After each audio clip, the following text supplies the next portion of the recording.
Welcome to the Sleepy Historian.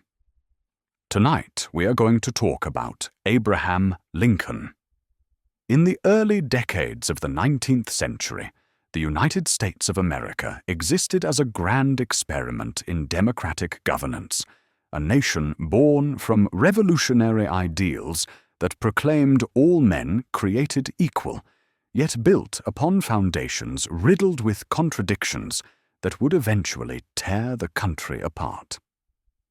The young republic stretched across a vast landscape of forests and prairies, mountains and rivers, from the Atlantic seaboard, where the original 13 colonies had declared their independence, westward across the Appalachian Mountains into territories that were being rapidly settled by waves of land-hungry pioneers seeking their fortunes in the wilderness. The country was growing with extraordinary speed, adding new states to the Union every few years, expanding its boundaries through purchase and conquest and the steady displacement of the native peoples who had lived on these lands for thousands of years. This was a nation deeply divided from its very beginning, split between North and South, between free states and slave states, between different visions of what America should become. In the North, particularly in New England and the Middle Atlantic states, society was evolving toward an industrial economy based on wage labor, on factories and workshops, on bustling port cities where immigrants from Europe arrived in growing numbers seeking opportunities in the New World.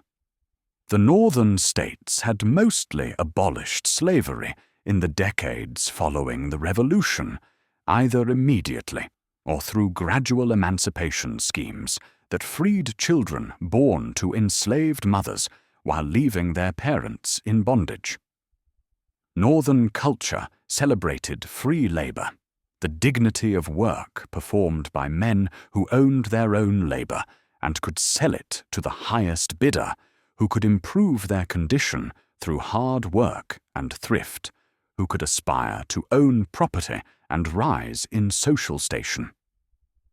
In the South, by contrast, an agricultural economy had developed that depended fundamentally on enslaved labor, on the work of millions of African Americans who were held as property, who could be bought and sold like cattle, whose children inherited their enslaved status, who had no legal rights and no protection against the arbitrary power of their masters.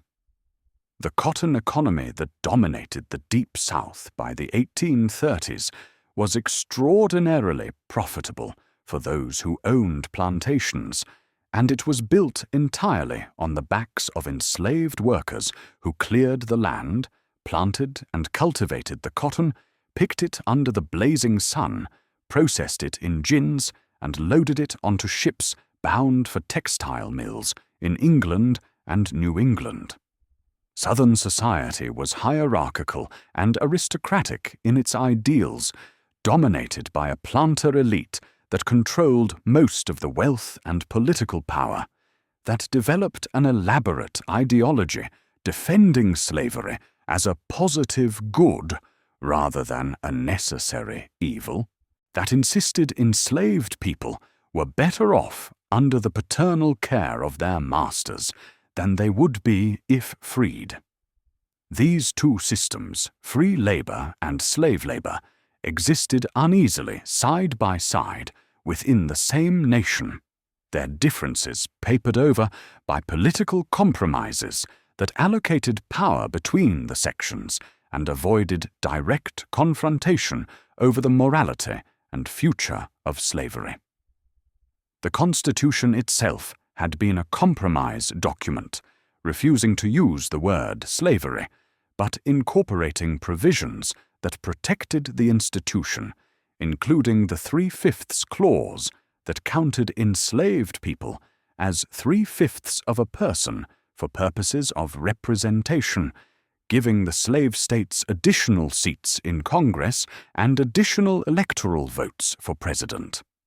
The Missouri Compromise of 1820 had established a geographical line dividing free from slave territory, attempting to maintain a balance of power as new states entered the Union. But these compromises were fragile and temporary, containing within them the seeds of future conflict. It was into this divided nation that a child was born on the 12th day of February in the year 1809 in a one-room log cabin in Hardin County, Kentucky, a frontier region where settlers from Virginia and the Carolinas had been arriving for only a generation, pushing back the wilderness, establishing farms in the rolling hills and forests of what was then the western frontier. The cabin stood on a farm called Sinking Spring, named for a natural spring that emerged from the ground and then disappeared again, the water sinking back into the limestone bedrock that characterized the region. The cabin itself was of the most primitive construction, measuring perhaps 16 feet by 18 feet, its walls made of rough logs, notched at the corners and chinked with mud and moss to keep out the weather, its roof of wooden shakes that leaked when it rained, its single door hung on leather hinges, its floor nothing but packed earth that turned to mud in wet weather. The child who entered the world in this humble dwelling on that cold February day was given the name Abraham, a biblical name that carried weight and significance in the religious culture of frontier America, the name of the patriarch who had been called by God to leave his home and journey to a promised land, who had been willing to sacrifice his own son in obedience to divine command, who became the father of nations. The baby's father was Thomas Lincoln, a man in his early 30s, a carpenter and farmer who worked with his hands and possessed modest skills, but who struggled throughout his life to achieve more than marginal economic security. Thomas had been born in Virginia, had moved with his family to Kentucky as a child, had witnessed his own father, Abraham Lincoln, shot and killed by Native Americans while working in a field, had grown up in poverty and without much education, learning carpentry and farming, but never quite, managing to get ahead in the competitive scramble for land and prosperity that characterized frontier society. Abraham's mother was Nancy Hanks Lincoln, a woman about whom very little is known with certainty, for she came from the class of people whose lives were not recorded in detail, whose stories were not written down, who passed through the world, leaving few traces beyond the memories of those who knew them. Nancy was illegitimate, born to a woman named Lucy Hanks, who never married Nancy's father, and this irregular birth marked Nancy with a social stigma in a society that placed great emphasis on legitimate descent and respectable family connections. What is known of Nancy suggests she was gentle and affectionate, that she could read and may have taught her son his letters, that she possessed a certain natural grace and intelligence despite her lack of formal education and her humble circumstances. Thomas and Nancy Lincoln had married in 1806 in Washington County, Kentucky, and their first child, Sarah, was born in 1807. Abraham arrived 2 years later, and the family lived in the Sinking Spring farm for the first few years of his life, though Thomas never actually owned this property, but rather occupied it as a tenant, or perhaps as a squatter, the unclear land titles that plagued Kentucky making it difficult to determine who actually held legal ownership. Young Abraham's first memories would have been of this cabin and the surrounding landscape, of the spring that gave the farm its name, of the forest that pressed close on all sides, of the daily routines of frontier farm life with its endless labor and its simple pleasures. The world of Abraham's early childhood was bounded by the horizons visible from his family's cabin, by the nearby farms of other settlers who were also struggling to establish themselves, by the rough trails that connected isolated homesteads, by the small Baptist church where his parents worshipped with their neighbors. This was a world of subsistence agriculture where families grew or made almost everything they needed, where cash money was scarce and most transactions were conducted through barter, where entertainment consisted of quilting bees and barn raisings and camp meetings, where news from the wider world arrived slowly, if at all, where most people lived and died within a few miles of where they were born.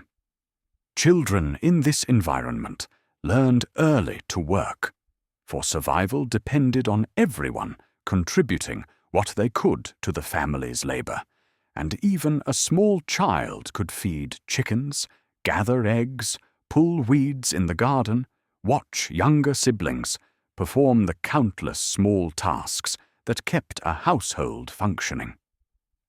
Abraham would have spent his days playing in the dooryards around the cabin, exploring the woods and fields with his sister Sarah, listening to the conversations of adults, absorbing the rhythms and patterns of frontier life.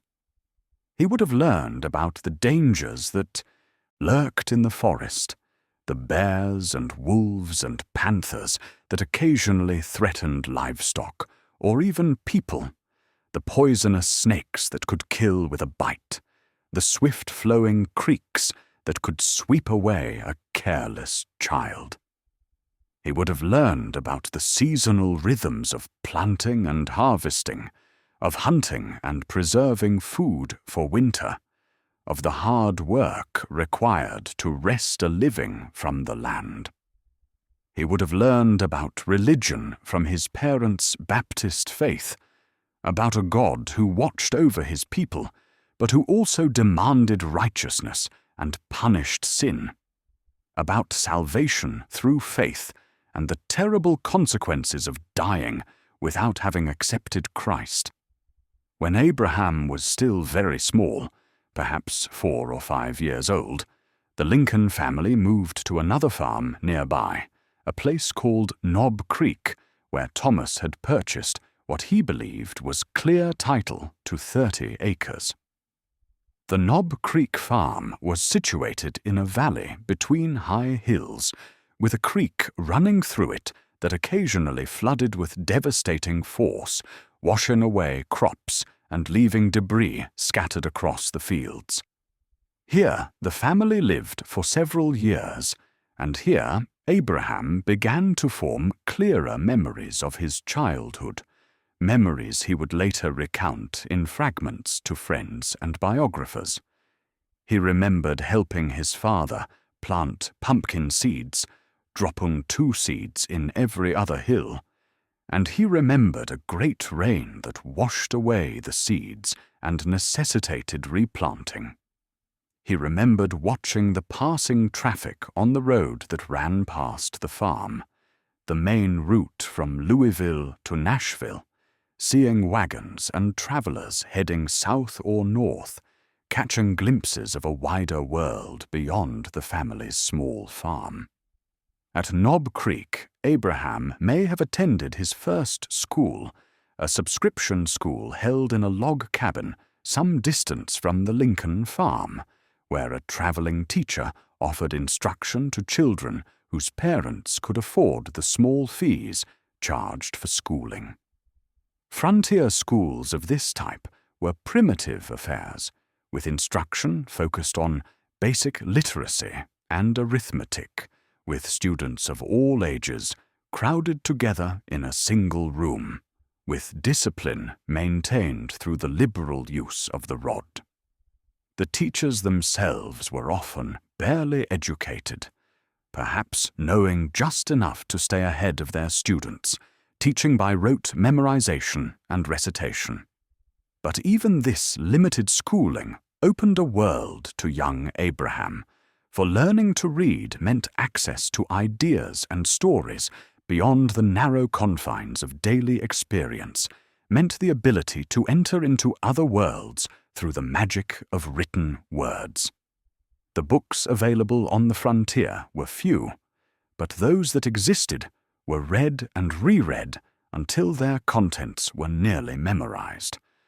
The Bible was found in almost every household, and its stories and language shaped the consciousness of frontier people in profound ways. The King James translation, with its majestic rhythms and memorable phrasings, provided not just religious instruction, but also a model of elevated language, of how great truths could be expressed in words that resonated with power and beauty. Abraham absorbed the Bible's stories and its cadences, and they would influence his own writing and speaking throughout his life, giving his prose a biblical quality even when he was discussing purely secular matters.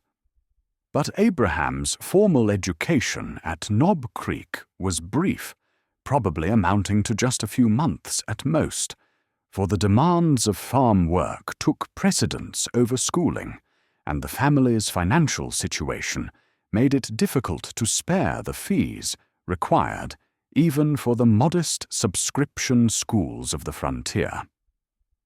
When Abraham was 7 years old, his father made a decision that would uproot the family once again and take them away from Kentucky entirely. Thomas Lincoln had become increasingly frustrated with the confused land titles that plagued Kentucky, where overlapping claims and faulty surveys meant that a person could believe they owned a piece of property only to discover years later that someone else held a superior title. Thomas had already lost one farm to title disputes, and he feared losing the Knob Creek property as well. Moreover, Thomas Lincoln, like many other Kentuckians of his religious convictions, was troubled by slavery's presence in the state. The Baptist church to which the Lincolns belonged, the Little Mount Separate Baptist Church, was part of a faction that opposed slavery on religious grounds, believing that human bondage was incompatible with Christian teaching. While Thomas himself was not an abolitionist in any political sense, his anti-slavery religious sentiment made him uncomfortable living in a slave state, and the prospect of moving to free territory where slavery was prohibited held appeal. When news reached Kentucky that the federal government was surveying lands in Indiana, the territory across the Ohio River that had been organized under the Northwest Ordinance's prohibition on slavery, Thomas began to consider relocating his family. In December 1816, in the dead of winter, Thomas Lincoln made an exploring trip to southern Indiana, crossing the Ohio River and traveling inland to examine the lands available for settlement. He selected a site in what would become Spencer County, in a heavily forested region, far from any established towns, and he returned to Kentucky to fetch his family. The journey from Kentucky to Indiana that the Lincoln family undertook in late 1816 was an arduous one, particularly for a woman and 2 young children. They loaded their possessions, such as they were, onto horses, for they had no wagon, and they made their way northward through forests and across streams, following rough trails and sometimes making their own path through the wilderness. When they reached the Ohio River, they crossed on a ferry, or perhaps on a flatboat, that Thomas constructed for the purpose, entering Indiana territory and leaving behind the slave state of Kentucky for what they believed would be a better life in free territory. But the Indiana they entered was even more primitive and isolated than the Kentucky they had left. The site Thomas had selected was miles from the nearest settlement, deep in virgin forest, where enormous trees blocked out the sunlight and created a perpetual twilight even at midday. There was no cabin waiting for them, no cleared fields ready for planting, nothing but unbroken wilderness that would have to be transformed through human labor into a habitable farm. The first weeks and months in Indiana were perhaps the hardest of Abraham's young life. The family constructed a half-faced camp, a three-sided shelter of logs and branches open on one side, and here they lived through the remainder of the winter, huddling around a fire that had to be kept burning constantly to provide warmth against the bitter cold. Snow fell through the open side of the shelter, covering their blankets and meager possessions. The work of clearing land and building a proper cabin could not begin in earnest until spring, and so the family simply endured, eating game that Thomas shot in the forest, rationing the cornmeal and other supplies they had brought with them, surviving day by day. When spring came and the ground thawed, Thomas and young Abraham, now 8 years old, began the monumental task of clearing land and building a permanent dwelling. The trees that had to be removed were massive, some of them several feet in diameter, ancient oaks and walnuts and beeches that had stood for centuries. Felling these giants with nothing but axes was back-breaking labor that took weeks and months. Once the trees were down, they had to be cut into sections and either burned or split into rails for fencing. The stumps remained in the ground, too large to remove, and crops had to be planted around them, a practice called girdling, where farmers would strip the bark from standing trees to kill them, and then plant between the dead trunks. The cabin that Thomas built with Abraham's help was similar to the one they had left in Kentucky, a single room with a dirt floor, a stone fireplace, and a loft where the children slept, reached by pegs driven into the wall that served as a crude ladder. The walls were of unhewn logs, the gaps between them chinked with mud and clay.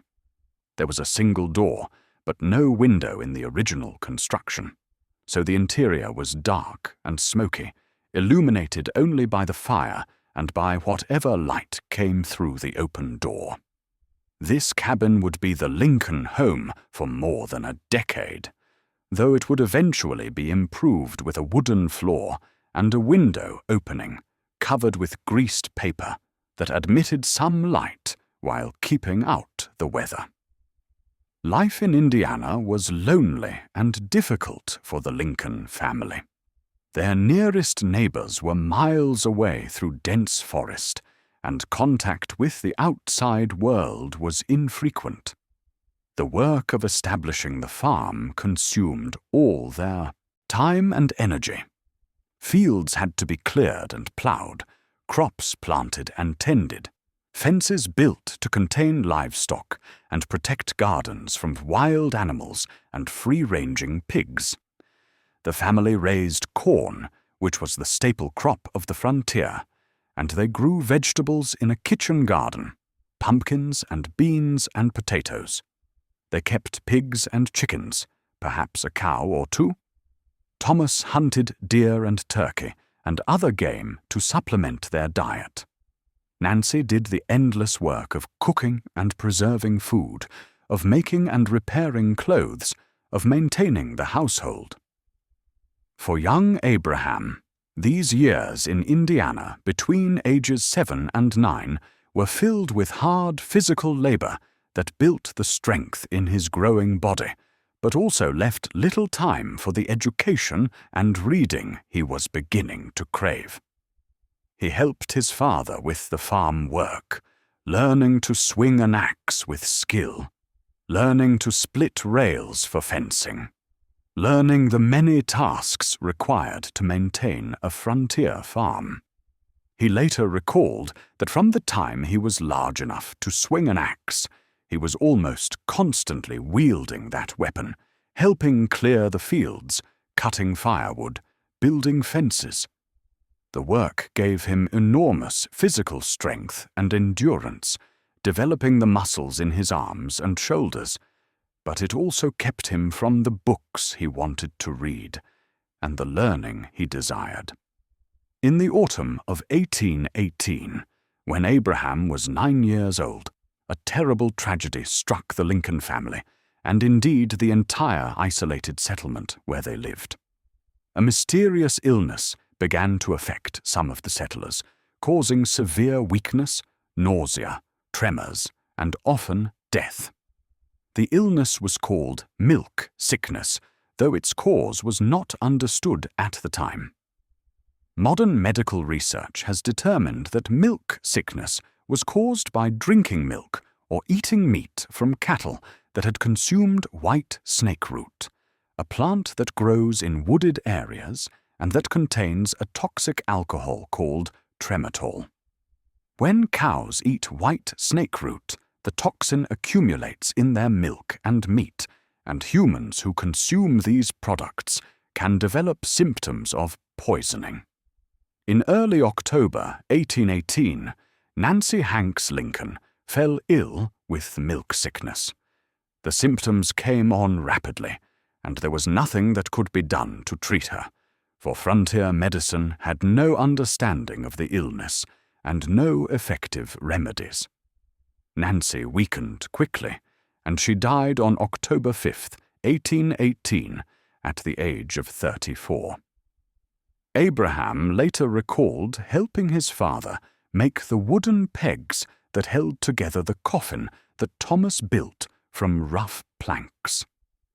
Nancy was buried on a hillside about a quarter-mile from the cabin, in a grave marked by a wooden slab surrounded by other victims of the same disease. The loss of his mother was a devastating blow to 9-year-old Abraham. Nancy had been a loving presence in his life, had encouraged his interest in learning, had provided the warmth and affection that made their difficult life bearable. Death left Abraham and his sister Sarah, who was 11, living in the cabin with their father, who was grief-stricken and overwhelmed by the challenge of managing a frontier household without a wife. For more than a year, Thomas Lincoln struggled to keep the family functioning, but the situation was unsustainable. The cabin was filthy and disorganized. The children were being raised without a mother's care, and Thomas himself was lonely and in need of a partner. In the autumn of 1819, Thomas Lincoln returned to Kentucky, to Elizabethtown, where he had lived before moving to Indiana. There he called on Sarah Bush Johnston, a widow with 3 children whom Thomas had known years earlier. Thomas proposed marriage. Sarah accepted, and within days they were married. Thomas returned to Indiana with his new wife, her 3 children, and a wagon-load of furniture and household goods that transformed the Lincoln cabin from a primitive shelter into something approaching a comfortable home. Sarah Bush Lincoln proved to be a blessing to Abraham and his sister. She was a kind and loving stepmother who treated Thomas's children as her own, who brought order and cleanliness to the household, who filled the cabin with warmth and laughter. She recognized Abraham's intelligence and his hunger for learning, and she encouraged him to read and study even when such activities took time away from farm work. Abraham later referred to Sarah as his angel mother, and he maintained a deep affection for her throughout his life, visiting her when he could and ensuring she was cared for in her old age. With Sarah's arrival came not only her own children, but also furniture that included a bureau and table, and chairs, feather beds and pillows, cooking utensils and dishes, all things that the Lincolns had lacked.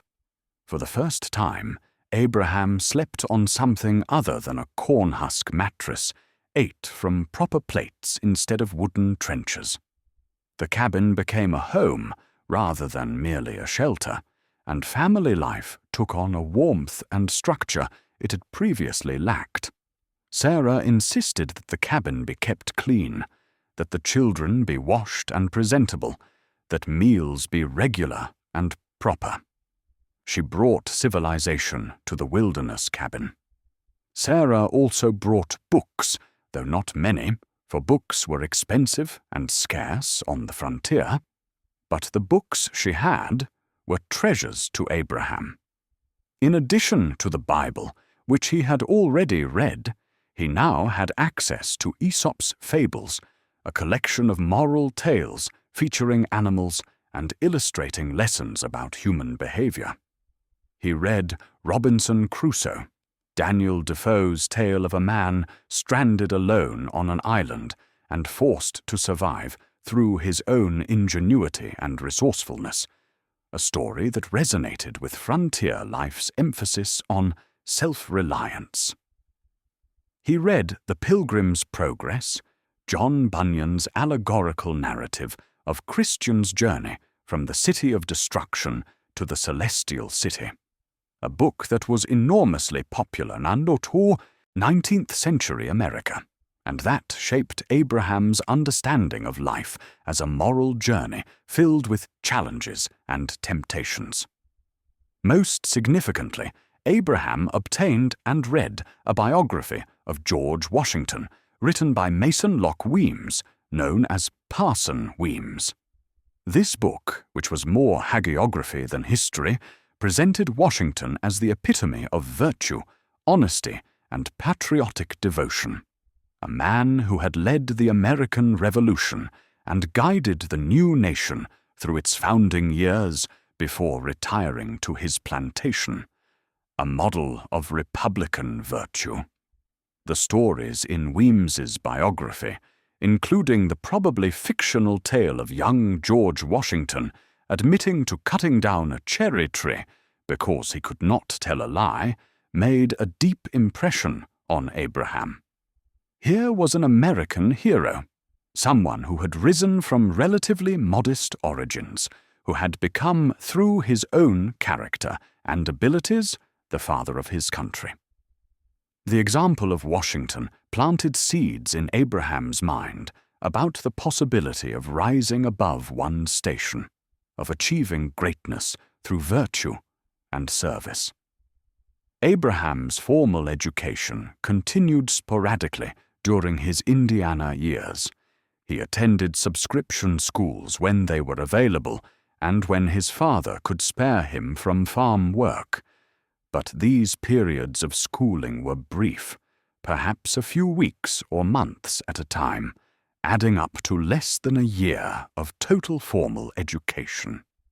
The schools themselves were primitive, held in log cabins similar to the one the Lincolns lived in, with a single teacher instructing students that ranging in age from small children to teenagers, all in one room. The curriculum was basic, learning the alphabet and spelling, reading from whatever textbooks were available, writing and arithmetic, perhaps a little geography.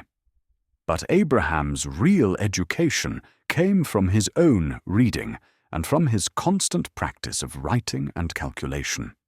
He copied passages from books and newspapers onto boards or scraps of paper, for paper was expensive and scarce. He worked arithmetic problems in the margins of books or scratched them onto boards with charcoal. He read aloud to practice his speaking, and he wrote out compositions to improve his style. He had a natural gift for language and for logical argumentation, and he developed these gifts through constant practice. He also had a remarkable memory that allowed him to retain what he read, to recall passages and ideas long after encountering them. Abraham also began to develop during these years the qualities that would distinguish him throughout his life. He was known for his honesty, for telling the truth even when it was inconvenient or costly. He was known for his humor and his gift for storytelling, for entertaining neighbors and friends with funny anecdotes and jokes, often at his own expense. He was known for his kindness to animals and for his sympathy with those who suffered, qualities unusual in a frontier society where life was hard and people often grew callous to suffering.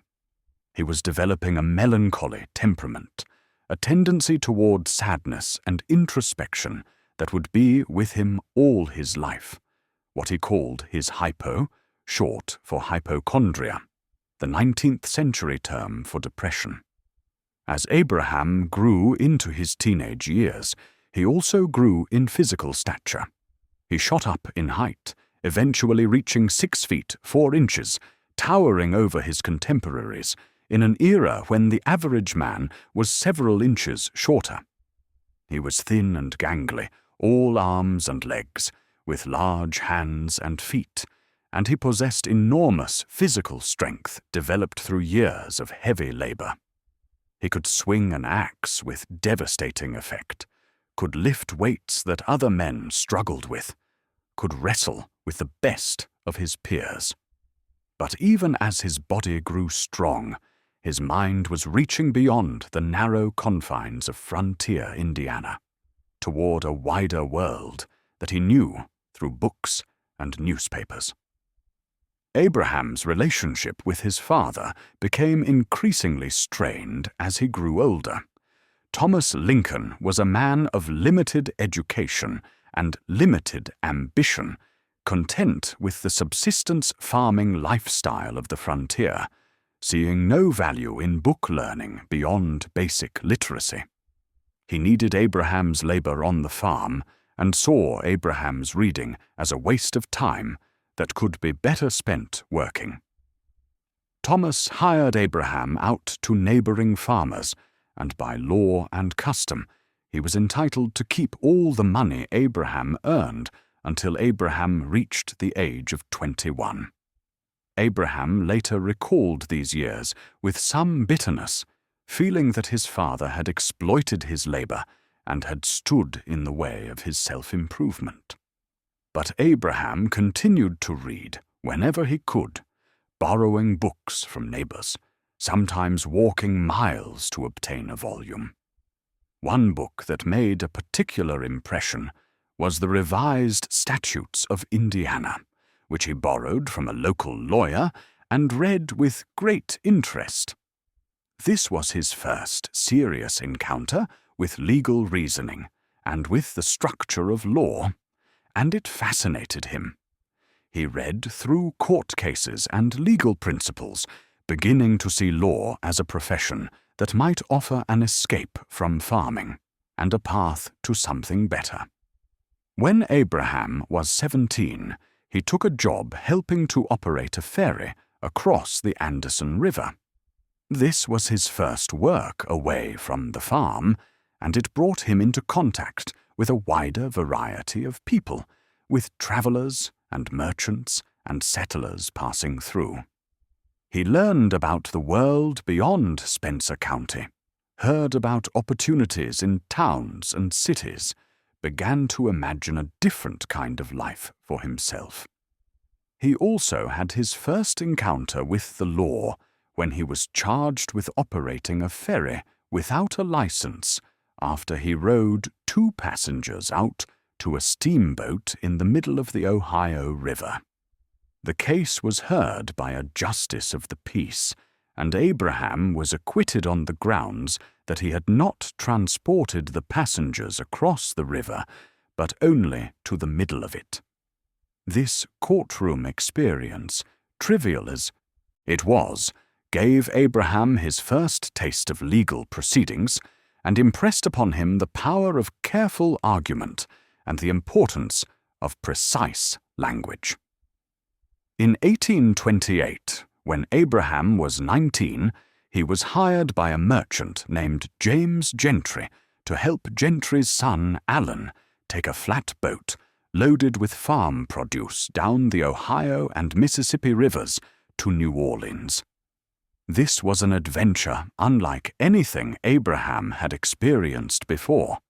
A journey of more than 1,000 miles through landscapes and past settlements, completely different from the Indiana woods he knew. The flatboat drifted with the current, guided by long oars, carrying barrels of pork and corn and other produce to be sold in the markets of New Orleans. The journey took several weeks, and it exposed Abraham to the wider world in ways that books couldn't. He saw the great rivers with their steamboats and commerce, the towns and cities along their banks, the diverse populations of the Mississippi Valley. He saw slavery up close and in its most brutal forms. Along the river, enslaved people worked on plantations visible from the water, laboring in the fields under overseers who carried whips. In New Orleans itself, Abraham witnessed the city's slave markets where human beings were displayed and sold like livestock, where families were separated without regard for the bonds of affection between parents and children, husbands and wives. The impact of these experiences on Abraham's thinking about slavery is difficult to determine with certainty, for he left no contemporary record of his reactions. But later accounts suggest that witnessing the slave markets of New Orleans disturbed him deeply and contributed to his conviction that slavery was morally wrong.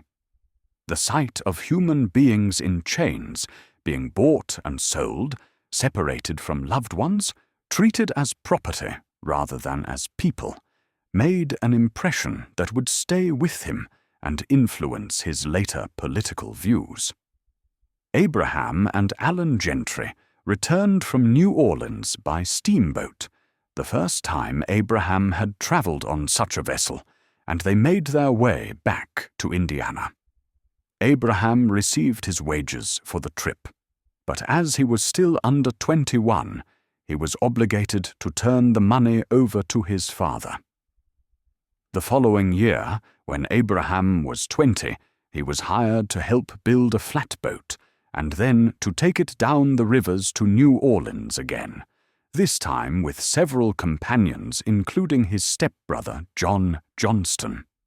This second trip to New Orleans provided further exposure to the wider world and reinforced the impressions of his first journey.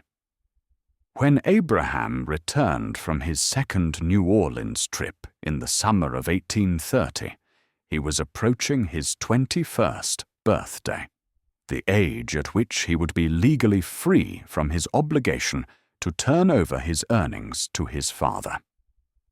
That same year, Thomas Lincoln decided to move once again, this time to Illinois, where he had heard reports of good land and better opportunity.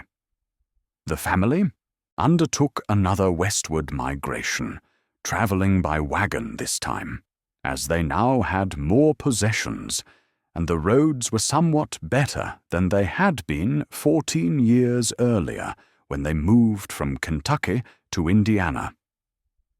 The Lincolns settled in Macon County, Illinois, along the Sangamon River, and Abraham helped his father build yet another cabin and clear yet another field. But this time, Abraham did not intend to stay and work his father's farm indefinitely. He was nearly 22 years old, legally an adult, and he was determined to make his own way in the world. After helping his family get established through the winter of 1830 to 1831, Abraham struck out on his own.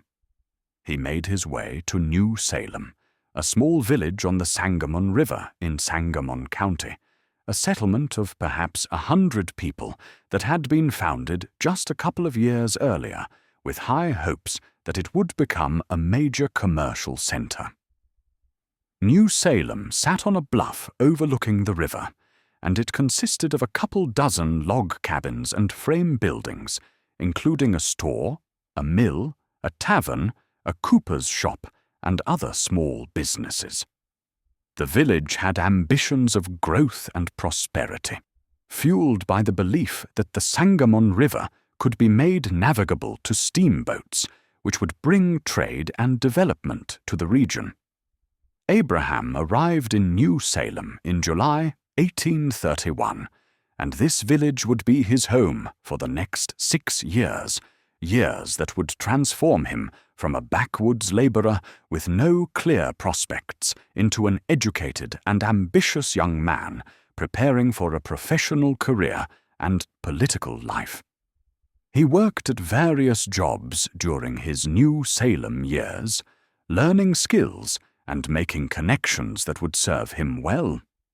He clerked in a store owned by Denton Offut, learning the basics of bookkeeping and business, interacting with customers, gaining a reputation for honesty that earned him the nickname Honest Abe. When Offut's store failed, Abraham worked at odd jobs, splitting rails for fences, helping at the mill, doing whatever work was available. He was popular in the village, known for his great strength and his wrestling ability, for he could defeat any challenger in the rough-and-tumble frontier style of wrestling. He was also known for his humor and storytelling, for his ability to entertain a crowd with funny anecdotes and jokes. He joined the local debating society and began to practice public speaking, discovering that he had a talent for argumentation and for persuading audiences. In 1832, Abraham made his first venture into politics, announcing his candidacy for the Illinois state legislature. He was only 23 years old, had lived in the area less than a year, and had no family connections or wealth to support his campaign. His platform consisted of support for internal improvements, particularly for making the Sangamon River navigable to steamboats, which he believed would bring prosperity to the key region. He supported education and opposed excessive interest rates. His political views aligned with what would soon become the Whig Party position, favoring active government promotion of economic development. Abraham's campaign was interrupted by the Black Hawk War, a brief conflict that erupted in the spring of 1832 when a group of Native Americans, led by the Sauk warrior Black Hawk, crossed the Mississippi River into Illinois, seeking to return to lands from which they had been displaced. The Illinois governor called for militia volunteers, and Abraham enlisted, motivated partly by a sense of duty and partly by the opportunity for adventure and the promise of pay. The men of his company elected him as their captain, a distinction that Abraham later said gave him more pleasure than any other success in his life, for it showed that his peers respected and trusted him. Captain Lincoln's military service was inglorious. His company marched around northern Illinois and southern Wisconsin, but never encountered Black Hawk's warriors in combat. Abraham later joked about his military experience, saying that he had many bloody struggles with mosquitoes, but never saw a live Indian, and that while he did not get killed, he came very near starving to death. He also told a story of how his company once encountered a peaceful old Indian man, and some of the volunteers wanted to kill him. But Abraham intervened and prevented the murder, standing up for what was right, even when it was unpopular. When Abraham returned from his militia service and resumed his political campaign, there was little time left before the election, and he had lost whatever momentum his candidacy had gained. He finished 8th in a field of 13 candidates, a defeat that might have discouraged someone less determined. But in his own precinct of New Salem, where people knew him personally, he received 277 of the 300 votes cast, a showing that demonstrated his personal popularity, even if his name, recognition in the wider district, was insufficient to win. Following his electoral defeat, Abraham needed employment, and he entered into a partnership with William Berry to operate a general store in New Salem. The store sold dry goods, groceries, hardware, and other supplies, and it also sold whiskey by the drink, for liquor sales were common and accepted in that time and place. But neither Abraham nor his partner had much business sense, and the store failed within a year, leaving Abraham with debts that he struggled to pay off for years afterward. He later referred to this failed store as his national debt, and he worked diligently to repay every creditor, even though he could have escaped the obligation by declaring bankruptcy or simply leaving the area. Abraham's commitment to paying his debts, even when doing so caused him hardship, reinforced his reputation for honesty and integrity. In a frontier society where many people defaulted on obligations and where sharp dealing was common, Abraham's scrupulous honesty set him apart and earned him the trust and respect of his community. This reputation would serve him well in his later legal and political careers, for people believed his word and trusted his character. In 1833, Abraham was appointed postmaster of New Salem, a position that brought a small income and also gave him access to all the newspapers that passed through the mail. He read these papers voraciously, educating himself about politics and current events, learning about the great debates of the day over tariffs and banking and internal improvements. He also learned about the growing controversy over slavery and its expansion into new territories, though this issue was not yet the dominant question in American politics that it would later become. Abraham supplemented his income from the post office by working as a surveyor, a position he obtained despite having no formal training in surveying. He borrowed books on surveying and mathematics, taught himself the necessary skills, purchased surveying instruments on credit, and began taking jobs mapping out new roads and town lots and property boundaries. Surveying took him all over the county, brought him into contact with a wide range of people, and gave him practical knowledge of the land and its geography. It also required mathematical ability and attention to detail, skills that he had developed through his self-education and that he continued to refine. During these New Salem years, Abraham continued his program of self-education with remarkable discipline and determination. He studied grammar from a textbook he borrowed, working through its lessons to improve his writing and speaking. He studied mathematics, working problems in geometry and trigonometry. He read Shakespeare and began to memorize passages from the plays, developing an appreciation for dramatic language and psychological insight. He read poetry and committed favorite passages to memory, developing his sense of rhythm and his ear for language. Abraham also began, during these years, to think seriously about becoming a lawyer. He borrowed law books from attorneys in the area, particularly from John Todd Stewart, a lawyer in Springfield who encouraged Abraham's ambitions and lent him books from his library. Abraham studied Blackstone's commentaries on the laws of England, the foundational text of Anglo-American common law, working through its 4 volumes and absorbing its principles and reasoning. He studied the revised statutes of Illinois, learning the specific laws of his state. He read law cases and legal treatises, teaching himself the forms and procedures of legal practice. The decision to pursue law was a crucial one for Abraham's future. In the early 19th century, one didn't need to attend law school or even to work in a law office to become an attorney. The requirements varied by state, but generally consisted of studying law for a period of time, being examined by a panel of attorneys or judges, and being admitted to the bar if one passed the examination. This system made law one of the few professions accessible to men of humble origins who lacked the money for formal education.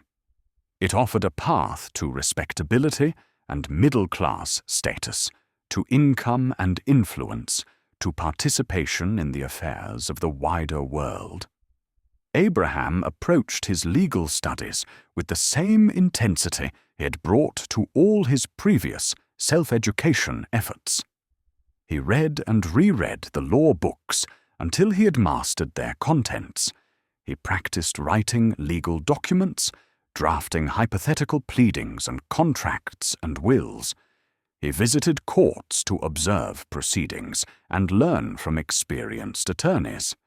He discussed legal questions with John Todd Stewart and other lawyers who were willing to share their knowledge. By 1836, after several years of study, Abraham felt ready to present himself for examination, and he was licensed to practice law by the Illinois Supreme Court.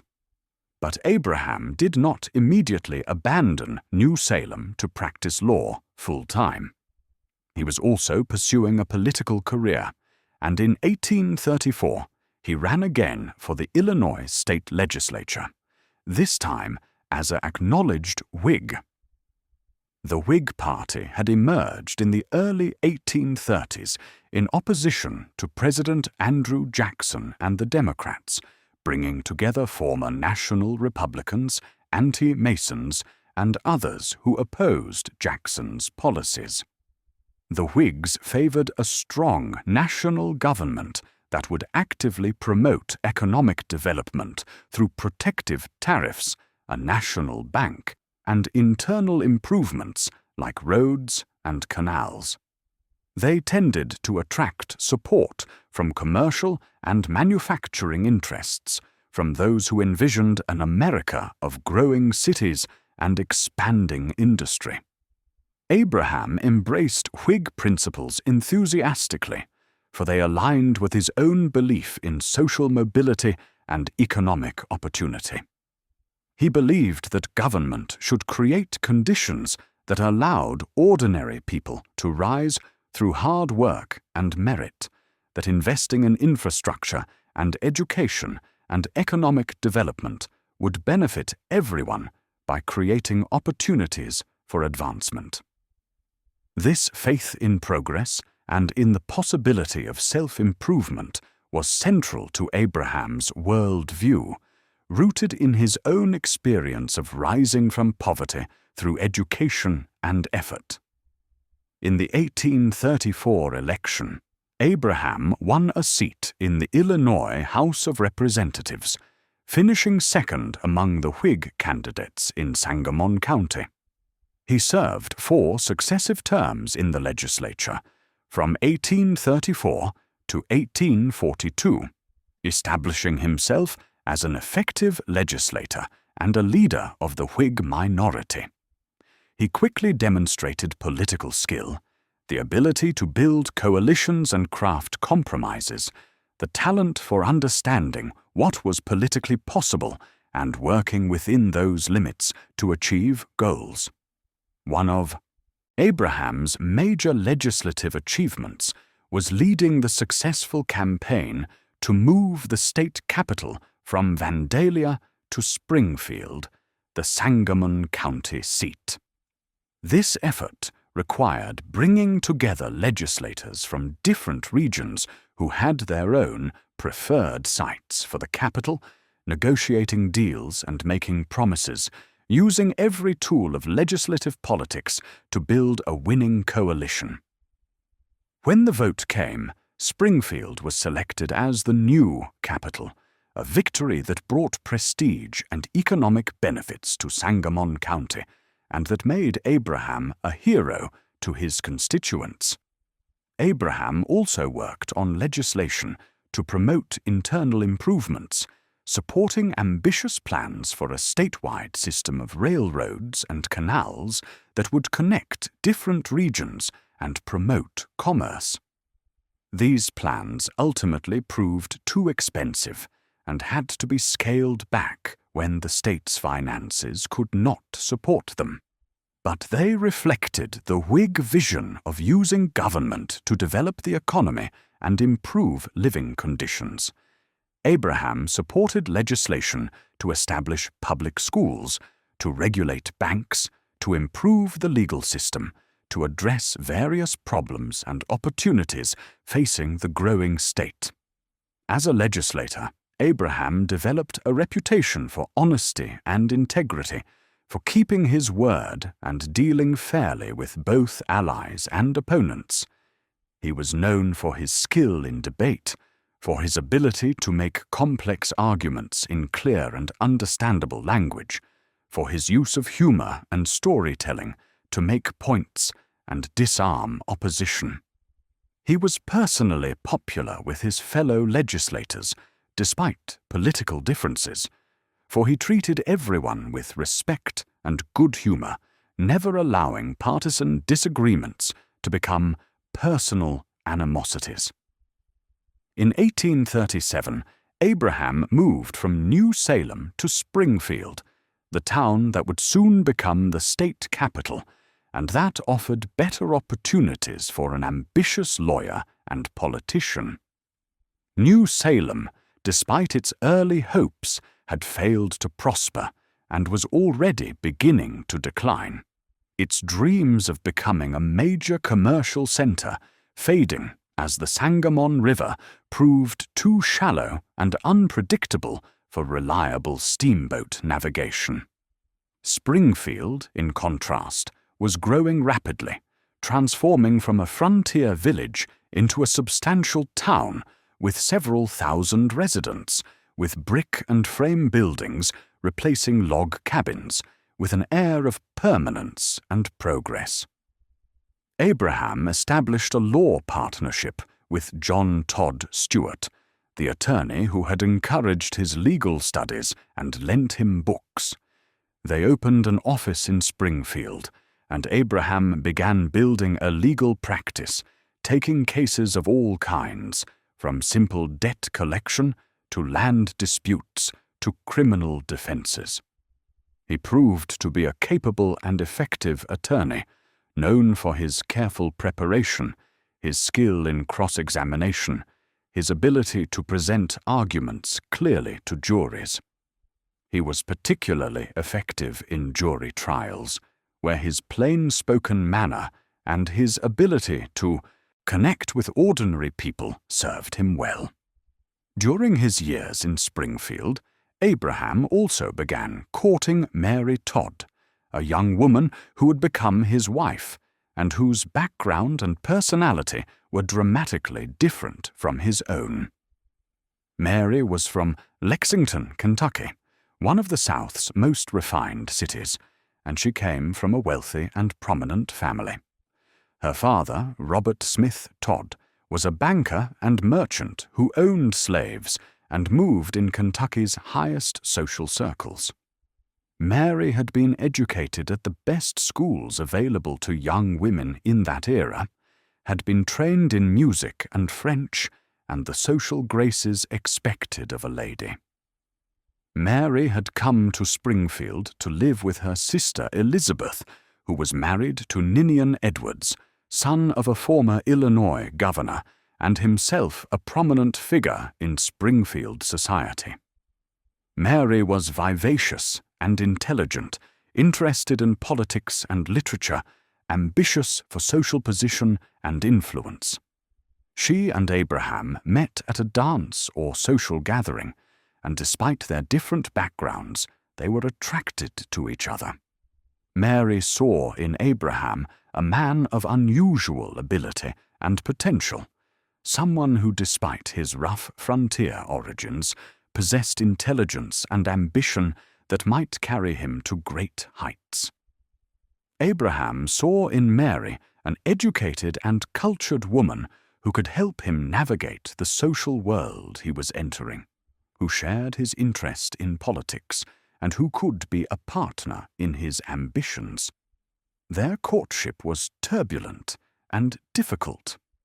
Abraham's social awkwardness and his melancholy temperament sometimes made him seem an unsuitable match for the refined and socially adept Mary. Her family, particularly her sister and brother-in-law, had serious reservations about the match, seeing Abraham as beneath Mary's station. Abraham himself struggled with doubts about whether he was ready for marriage, whether he loved Mary enough, whether he could provide for her in the manner she was accustomed to.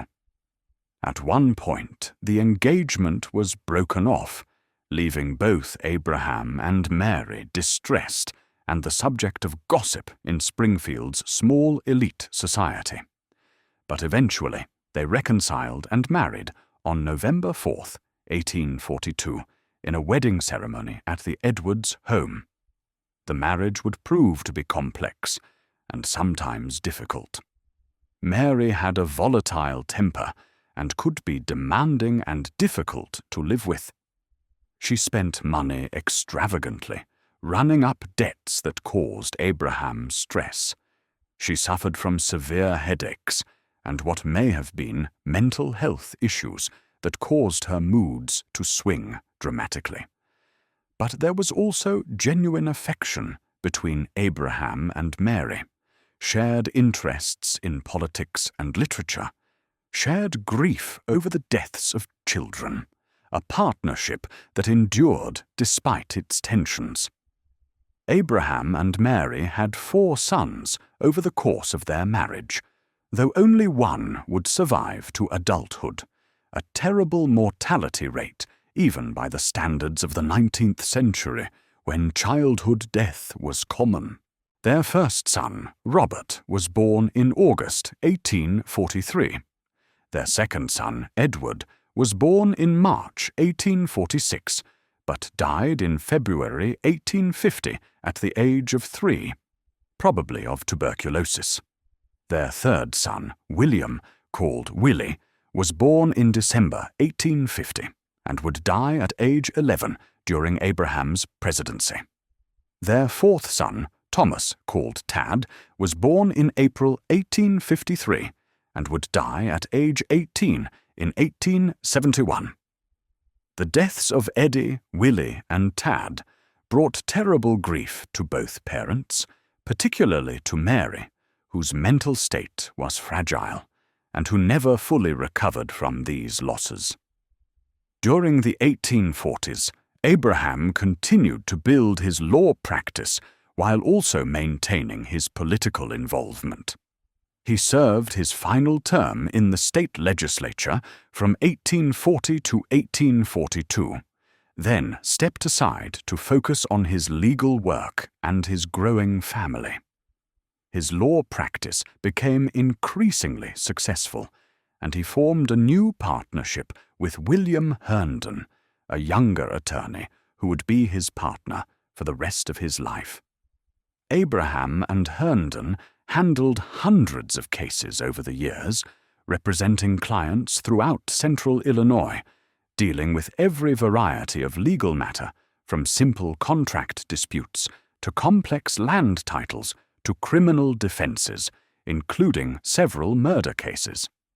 Abraham rode the judicial circuit, traveling from county seat to county seat to appear before the circuit judges who held court in each county at scheduled times throughout the year. This circuit riding was a distinctive feature of legal practice in rural America in that era, and it brought Abraham into contact with a wide range of people and situations. He spent weeks at a time on the road, staying in taverns and boarding houses, sharing rooms with other attorneys, developing friendships and professional relationships that would last throughout his life. He became known throughout central Illinois as an honest and capable attorney who could be trusted to represent his clients faithfully and who dealt fairly with opposing counsel. Abraham's legal practice brought him financial security for the first time in his life. He was earning several $1,000s a year by the late 1840s, a substantial income that allowed him to purchase a house in Springfield and to provide his family with a comfortable middle-class life. The house the Lincolns bought in 1844 was a modest frame cottage, but they later expanded it to a full 2 stories, creating more room for their growing family. It was located at the corner of 8th and Jackson Streets, a short walk from Abraham's law office and from the center of town, in a respectable neighborhood of similar middle-class homes. But Abraham's ambitions extended beyond legal practice and financial security. He wanted to serve in higher office, to participate in the great debates that were shaping the nation's future, to make his mark on a larger stage. In 1846, he won election to the United States House of Representatives, the only term he would serve in Congress until his election as president. He arrived in Washington in December 1847 for the opening of the 30th Congress, bringing Mary and their 2 young sons with him, though they would not stay for the entire session. Abraham's single term in Congress was not particularly distinguished, though it did reveal the development of his thinking on several important issues. He served as a loyal Whig, supporting his party's positions on tariffs and internal improvements and banking. But he made his most significant mark through his opposition to the Mexican War, which had begun in 1846 under President James K. Polk, a Democrat. Abraham believed that Polk had provoked the war through aggressive actions along the disputed Texas-Mexico border, and he introduced a series of resolutions demanding that Polk identify the exact spot where American blood had been shed on American soil, as Polk had claimed to justify the war. These spot resolutions, as they came to be called, were Abraham's attempt to expose what he saw as Polk's dishonesty about the war's origins. Abraham argued in speeches on the House floor that the war was unconstitutional, that Congress alone had the power to declare war, and that Polk had usurped that power by provoking conflict and then presenting Congress with a fait accompli. He argued that the war was a war of conquest, designed to seize Mexican territory, and that it was therefore unjust. He voted repeatedly against supplies for the war, though he also voted to support the soldiers who were fighting and to honor their service. Abraham's opposition to the Mexican War was principled but politically costly. The war was popular in Illinois, where many young men had volunteered to fight, and where the acquisition of new territory was seen as beneficial to American interests. Abraham's anti-war stance made him unpopular back home, and his constituents criticized him for not supporting the troops and for opposing a war that was bringing glory and territory to the nation. Abraham defended his position, arguing that it was possible to support the soldiers while opposing the policy that had sent them to fight. But his arguments did not satisfy many voters. The political damage from his opposition to the Mexican War, combined with an agreement he had made with other Whigs to serve only one term and then rotate the seat to another candidate, meant that Abraham did not seek re-election to Congress. He returned to Springfield in early 1849, disappointed by his congressional experience and uncertain about his political future. For the next several years, from 1849 until the mid-1850s, Abraham largely withdrew from active politics and focused on building his law practice, which had suffered some during his absence in Washington. These years of relative political retirement were financially successful for Abraham. His law practice grew and prospered, earning him $5,000 a year or more, a very comfortable income for that time and place. He handled important cases, including representing the Illinois Central Railroad in several major suits, earning substantial fees for this work. He argued cases before the Illinois Supreme Court, demonstrating his ability to handle complex legal questions and to present arguments at the highest level of state jurisprudence. He became one of the most prominent and successful attorneys in central Illinois, known for his skill and his integrity.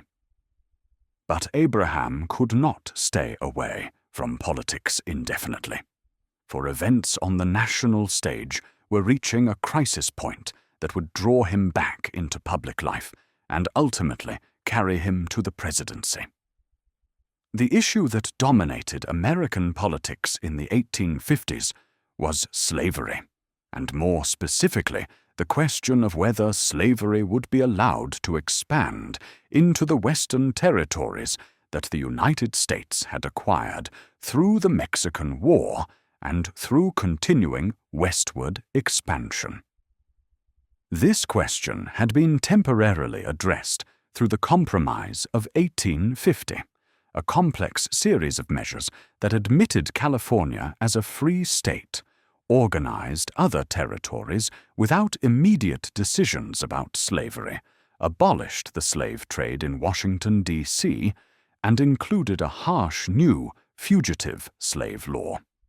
The fugitive slave law was particularly controversial in the North, for it required federal officials and even ordinary citizens to assist in capturing and returning people who had escaped from slavery, and it provided no due process protections for accused fugitives who could not testify on their own behalf and who were denied trial by jury.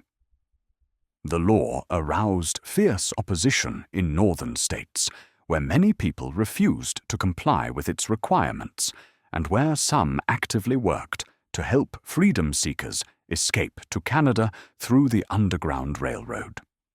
The controversy over the fugitive slave law intensified sectional tensions and made many Northerners more sympathetic to anti-slavery arguments.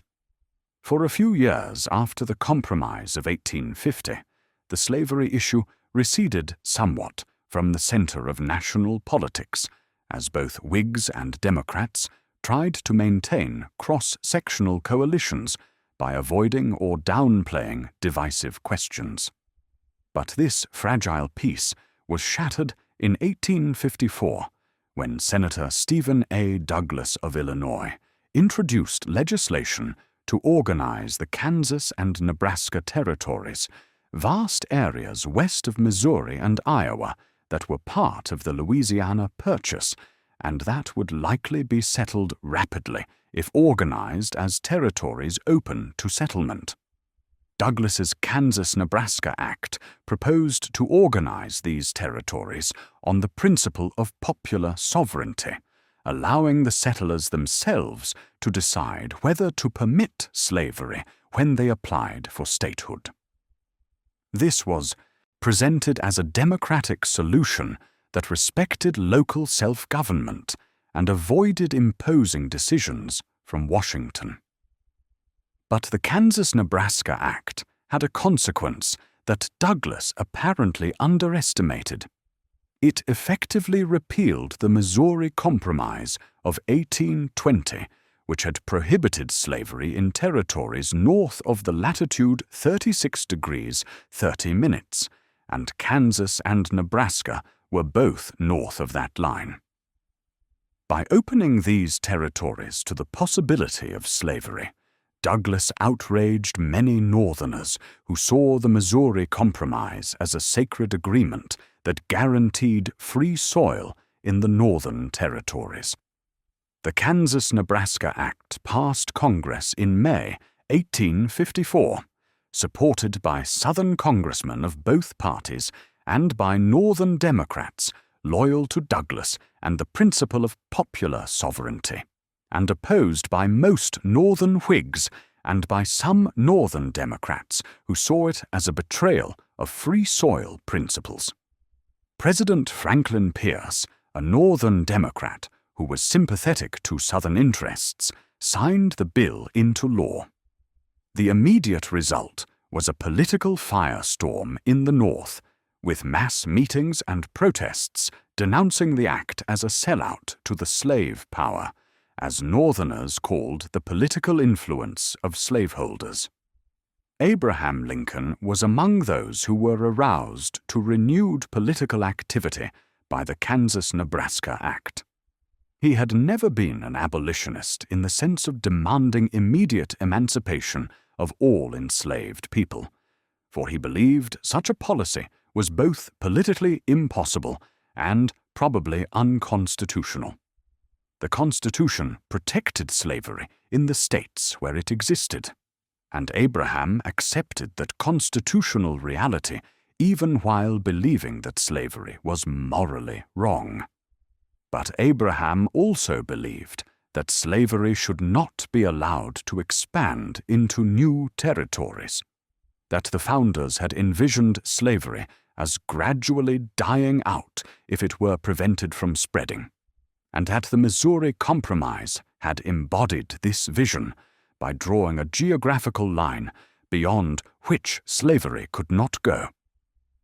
In speeches delivered around Illinois in the fall of 1854, Abraham articulated his opposition to the Kansas-Nebraska Act and to Douglas's principle of popular sovereignty with a force and clarity that marked him as a leading voice of the anti-slavery cause in Illinois.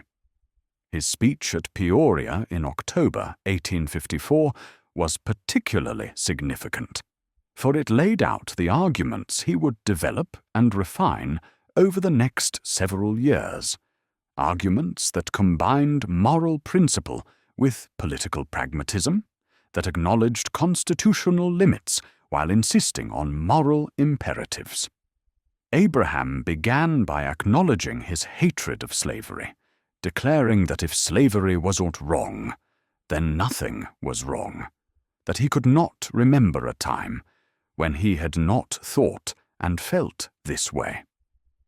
But he also acknowledged that he did not know what to do about slavery where it already existed, that immediate emancipation would cause massive social and economic disruption, that gradual emancipation with compensation to slaveholders and colonization of freed people outside the United States might be the best solution, though he admitted this was not a complete or satisfactory answer. What he insisted upon was that slavery should not be allowed to expand, that new territories should be kept free for free labor, that the principle of the Declaration of Independence, that all men are created equal, should be honored by preventing the spread of an institution that denied that equality. Abraham attacked Douglas's argument that popular sovereignty was democratic and that it respected the rights of settlers to govern themselves. He argued that this ignored the rights of the enslaved people themselves, who were not asked whether they consented to being enslaved, whose fundamental human right to liberty was being denied. He argued that popular sovereignty was simply a way of avoiding moral responsibility, of pretending that the question of slavery's rightness or wrongness didn't matter as long as the decision was made democratically. He insisted that some questions could not be left to majority vote, that fundamental moral principles transcended democratic procedures. Abraham also argued against slavery on economic grounds, insisting that free labor was superior to slave labor, that societies based on free labor were more dynamic and prosperous than slave societies, that the North's economic success compared to the South's relative backwardness demonstrated the superiority of free institutions. He appealed to the self-interest of white working men, arguing that slavery degraded all labor by associating it with bondage, that allowing slavery to expand would reduce opportunities for free workers, that keeping territories free would preserve opportunities for ordinary people to rise through their own efforts. These arguments at Peoria and in other speeches in 1854 established Abraham as a significant voice in Illinois politics and brought him back into active political involvement after his years of relative retirement. The Kansas-Nebraska Act had also shattered the old party alignments that had structured American politics since the 1830s.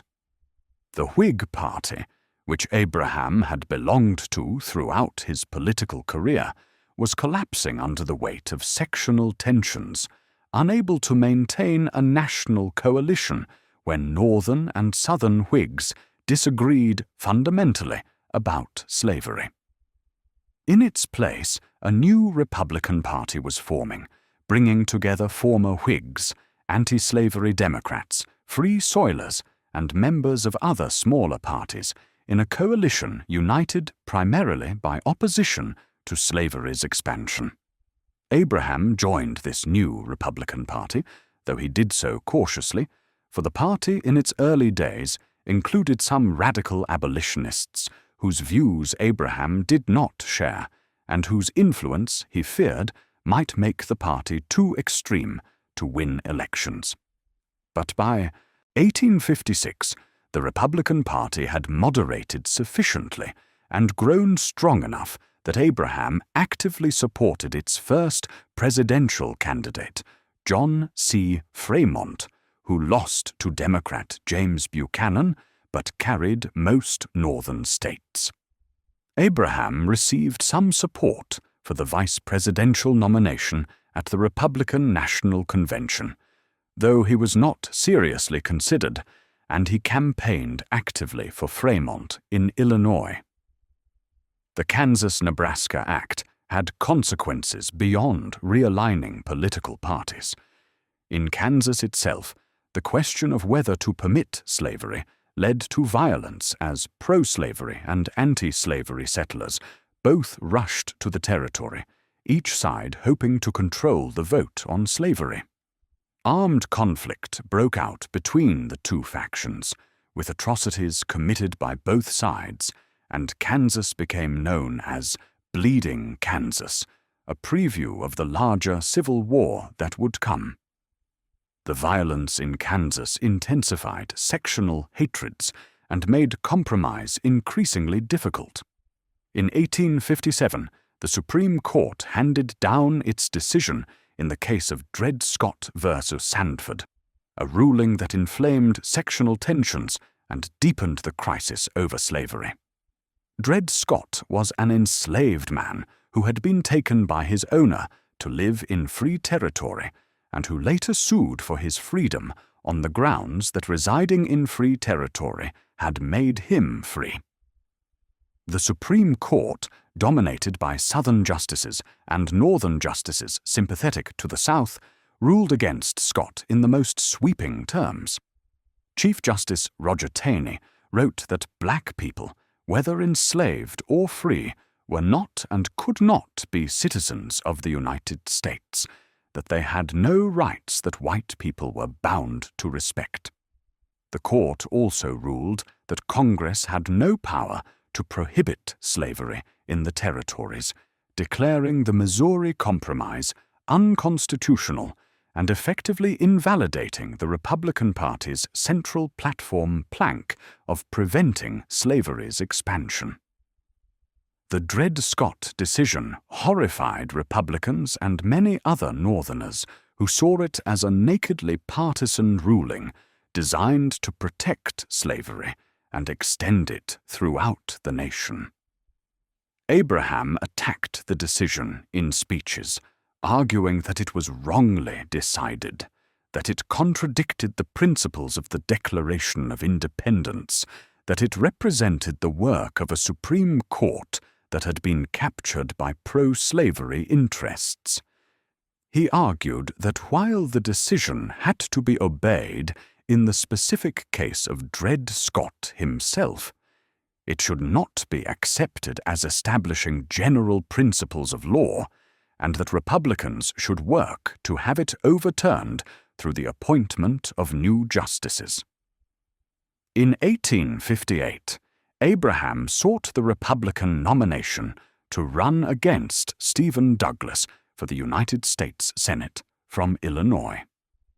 Senators were not yet elected by popular vote, but rather by state legislatures, so the campaign was technically for seats in the Illinois legislature. But everyone understood that the real contest was between Lincoln and Douglas for the Senate seat. The Illinois Republican State Convention nominated Abraham with a speech in which he accepted the nomination and delivered one of his most famous passages, declaring that a house divided against itself cannot stand, and arguing that the nation could not continue permanently half slave and half free, that it would eventually become all one thing or all the other. This house-divided speech alarmed some moderate Republicans who thought it too radical, who feared it would be interpreted as predicting or even advocating civil war. But Abraham believed it stated a simple truth that needed to be spoken plainly.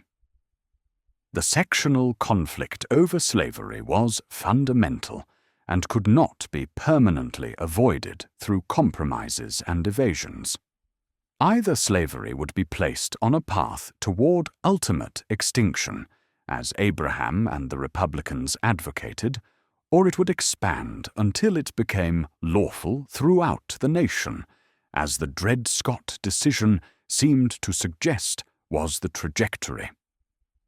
The campaign that followed during the summer and fall of 1858 became famous for a series of 7 debates between Lincoln and Douglas held in towns across Illinois.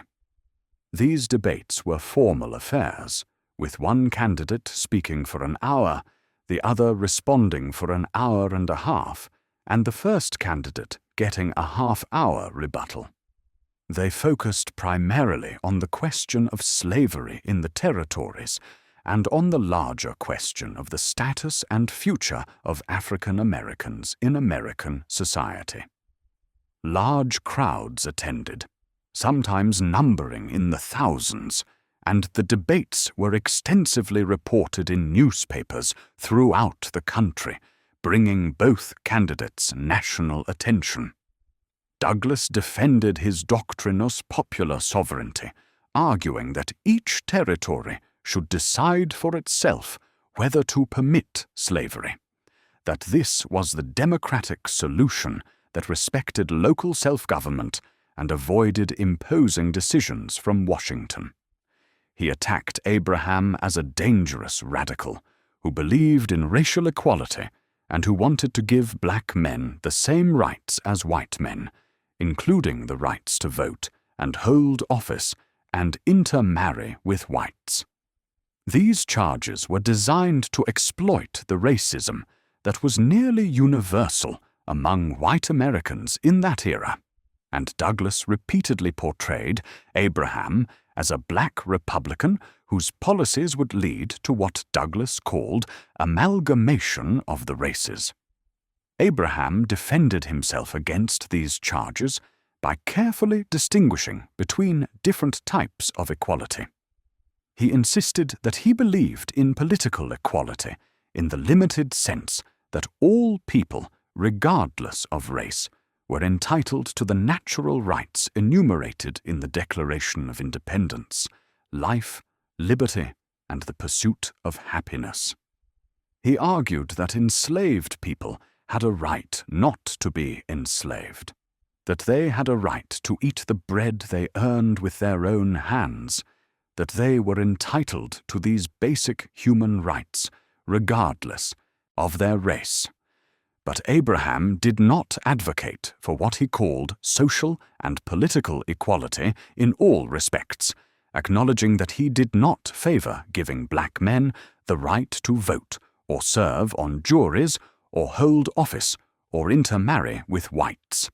These statements, which strike modern readers as deeply racist, reflected the limited racial views of even anti-slavery white Americans in the 1850s.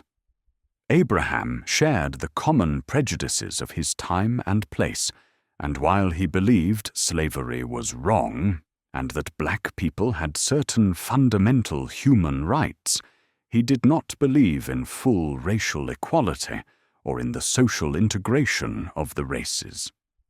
His racial views would evolve somewhat over the course of his presidency, but they remained limited by the assumptions of his era, a reminder that even great historical figures are products of their times and cannot fully transcend the limitations of their culture. In the debates, Abraham pressed Douglas on whether there was any way under popular sovereignty to prevent slavery from going into a territory if the people there wanted it. Douglas responded with what became known as the Freeport Doctrine, arguing that slavery could not exist anywhere without positive local legislation to protect it, and therefore, if the people of a territory refused to enact such legislation, slavery would be excluded regardless of what the Supreme Court said about abstract rights. This answer satisfied many Illinois Democrats, but angered Southerners who saw it as a betrayal, as suggesting that popular sovereignty could be used to exclude slavery, in spite of the Dred Scott decision's protection of slavery rights. When the Illinois legislature met in early 1859 to select the senator, Douglas won re-election, for Democrats had won a narrow majority in the legislative elections. Abraham had lost again, but as in 1832, when he lost his first legislative race, he had won something more valuable than the immediate victory: national recognition as a leading Republican spokesman on the slavery issue. The Lincoln-Douglas debates had been reported throughout the North, and Abraham's arguments had impressed many who read them. He began to receive invitations to speak in other states, and his stature within the Republican Party grew significantly. In February 1860, Abraham delivered an address at Cooper Union in New York City that further enhanced his reputation and positioned him as a potential presidential candidate. The Cooper Union speech was a carefully researched and powerfully argued historical analysis, demonstrating that the Founding Fathers had indeed believed the federal government could and should restrict slavery in the territories, contrary to Douglas's claims that popular sovereignty reflected the founders' intentions. Abraham examined the record of how the founding generation had voted on questions of slavery in the territories, showing that a majority had supported federal restrictions on slavery's expansion.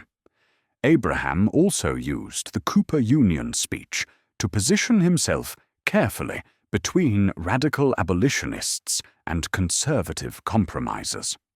He rejected the radicalism of John Brown, whose recent failed raid on the federal arsenal at Harper's Ferry, intended to spark a slave insurrection, had terrified the South and embarrassed many Republicans. But Abraham also rejected the conservative position that Republicans should compromise their principles to appease Southern threats of secession. He argued that the Republican position, preventing slavery's expansion while protecting it where it existed, was moderate and constitutional, and that Republicans should stand firm on this position regardless of Southern threats. The Cooper Union speech was a triumph, delivered to an enthusiastic audience of influential New Yorkers in a hall packed with more than 1,500 people who listened intently to Abraham's carefully constructed argument.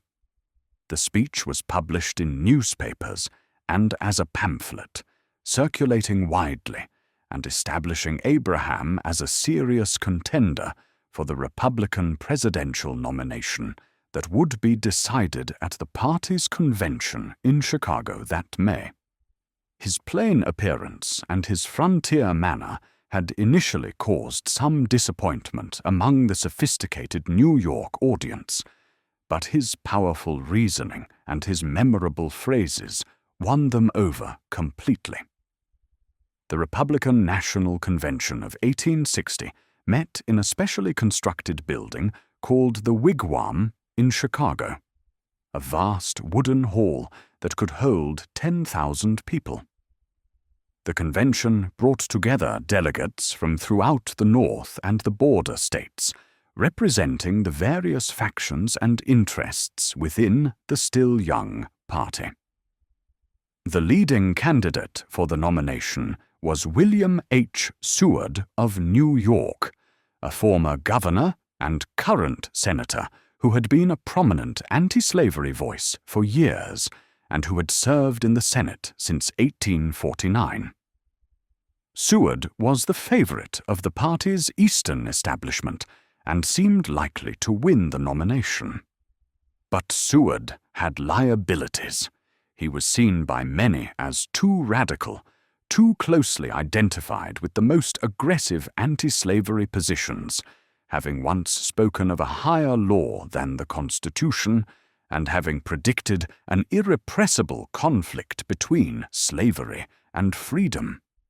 These phrases, which expressed moral truths that many Republicans believed, nevertheless frightened moderate voters who wanted to preserve the Union and who feared that Seward would provoke the South into secession. Seward was also closely associated with Thurlow Weed, a New York political boss whose reputation for corruption made some Republicans uncomfortable. Abraham entered the convention as a second-tier candidate, behind Seward and perhaps also behind Salmon P. Chase of Ohio and Simon Cameron of Pennsylvania. But Abraham had advantages that became apparent as the convention proceeded. He was from Illinois, a crucial swing state that Republicans needed to carry to win the presidency. He was seen as more moderate than Seward, as someone who could appeal to conservative voters in the lower North and the border states.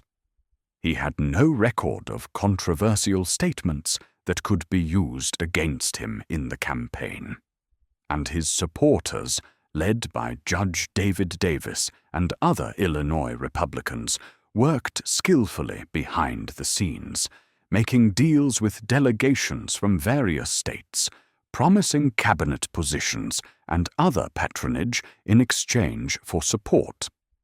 The convention nominated Seward on the first ballot by a large margin, but not by the majority required for nomination. On the second ballot, Abraham gained ground as some delegates switched their votes, and he came close to Seward's total. On the third ballot, Abraham won the nomination as additional delegations swung to him, creating a stampede as delegates rushed to make the nomination unanimous. The announcement that Lincoln had been nominated set off wild celebrations in the Wigwam and throughout Chicago, where Abraham's supporters had been working the crowds and creating enthusiasm for the local candidate. The Republican platform adopted at Chicago called for preventing slavery's expansion into the territories, but it also included planks designed to appeal to various northern constituencies. It called for a Homestead Act to provide free land to Western settlers, for a protective tariff to support northern manufacturing, for internal improvements, including a transcontinental railroad, for liberal immigration policies. It was a platform designed to appeal to northern interests and to bring together the various groups that made up the Republican coalition: anti-slavery advocates, Western farmers, Eastern manufacturers, immigrants, and supporters of economic development. The Democratic Party, meanwhile, split into Northern and Southern factions at its convention in Charleston. Northern Democrats nominated Stephen Douglas on a platform of popular sovereignty, while Southern Democrats, convinced that popular sovereignty was insufficient protection for slavery, held their own convention and nominated John C. Breckinridge of Kentucky on a platform demanding federal protection for slavery in the territories. A fourth candidate, John Bell of Tennessee, ran as the candidate of the Constitutional Union Party, which tried to avoid the slavery issue entirely and appeal to moderate sentiment in the border states. The election of 1860 was thus a four-way race, though in practice it was two separate contests, Lincoln and Douglas competing in the North, and Breckinridge and Bell competing in the South. Abraham's name did not even appear on the ballot in most Southern states, where the Republican Party had no organization, and where placing a Republican on the ballot was seen as a dangerous provocation.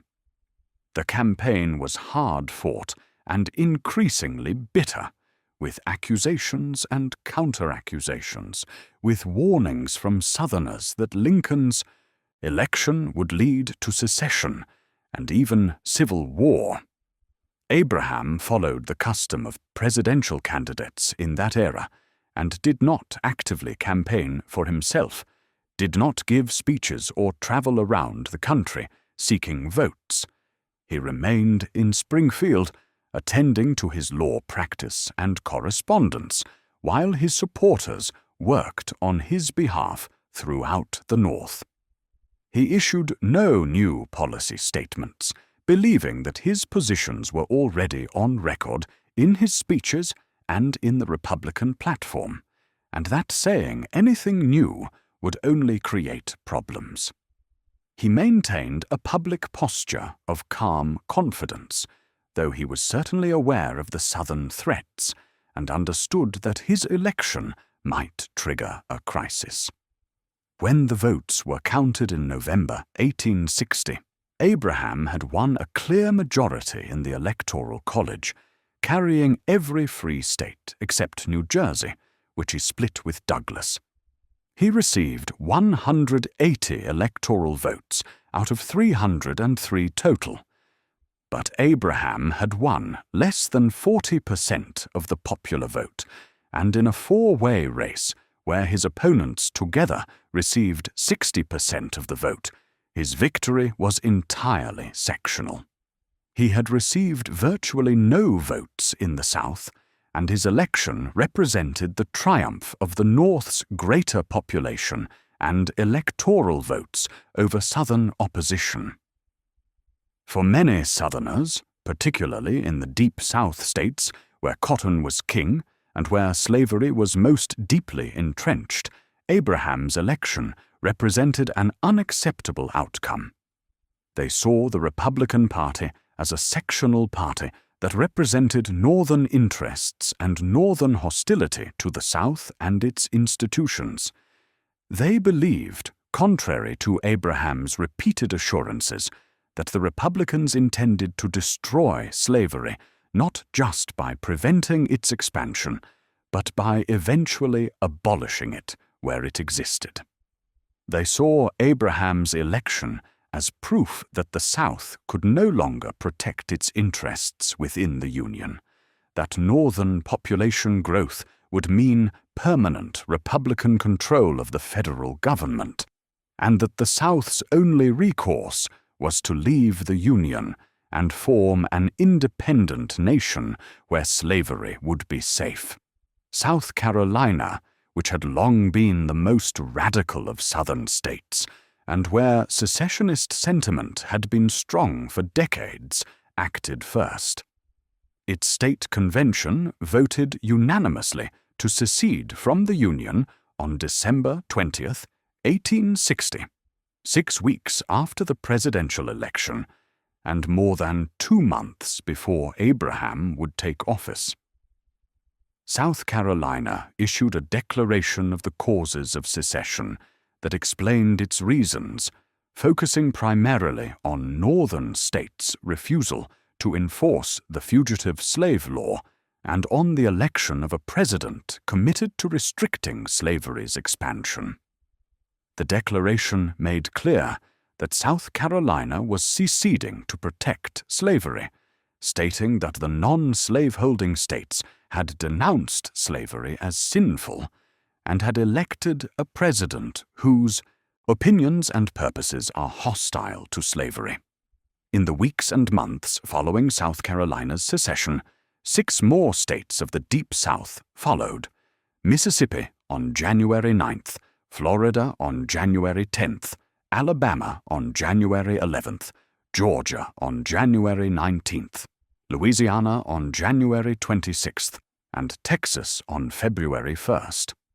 These 7 states, all from the Deep South, where cotton cultivation and slavery were most economically important, formed themselves into a new nation, the Confederate States of America, adopting a constitution modeled on the U.S. Constitution, but with explicit protections for slavery. They elected Jefferson Davis of Mississippi, a former U.S. Senator and Secretary of War who had been a voice of Southern rights, as their provisional president. The seceding states began seizing federal property within their borders: post offices, customs houses, arsenals, and forts. They organized military forces and prepared for possible war. The outgoing president, James Buchanan, a Northern Democrat with Southern sympathies who had been one of the weakest presidents in American history, did nothing effective to stop secession. Buchanan argued that while secession was illegal and unconstitutional, the federal government had no power to prevent it, a position that satisfied no one and that allowed the crisis to deepen during the crucial months between the election and the inauguration. Abraham remained in Springfield during these months, maintaining a public silence about the secession crisis while working behind the scenes to prepare for his presidency. He believed that anything he said publicly would only make the situation worse, that his positions were already on record, and that repeating them would serve no purpose. He had stated repeatedly that he would not interfere with slavery where it existed, that he would enforce the Constitution, including its fugitive slave provisions, that he sought only to prevent slavery's expansion into territories where it did not exist. He believed these assurances should be sufficient, and he saw no point in making additional statements that Southerners would not believe anyway. Abraham worked on forming his cabinet, making the decision to include his former rivals for the nomination in his administration, a decision that showed both political wisdom and self-confidence.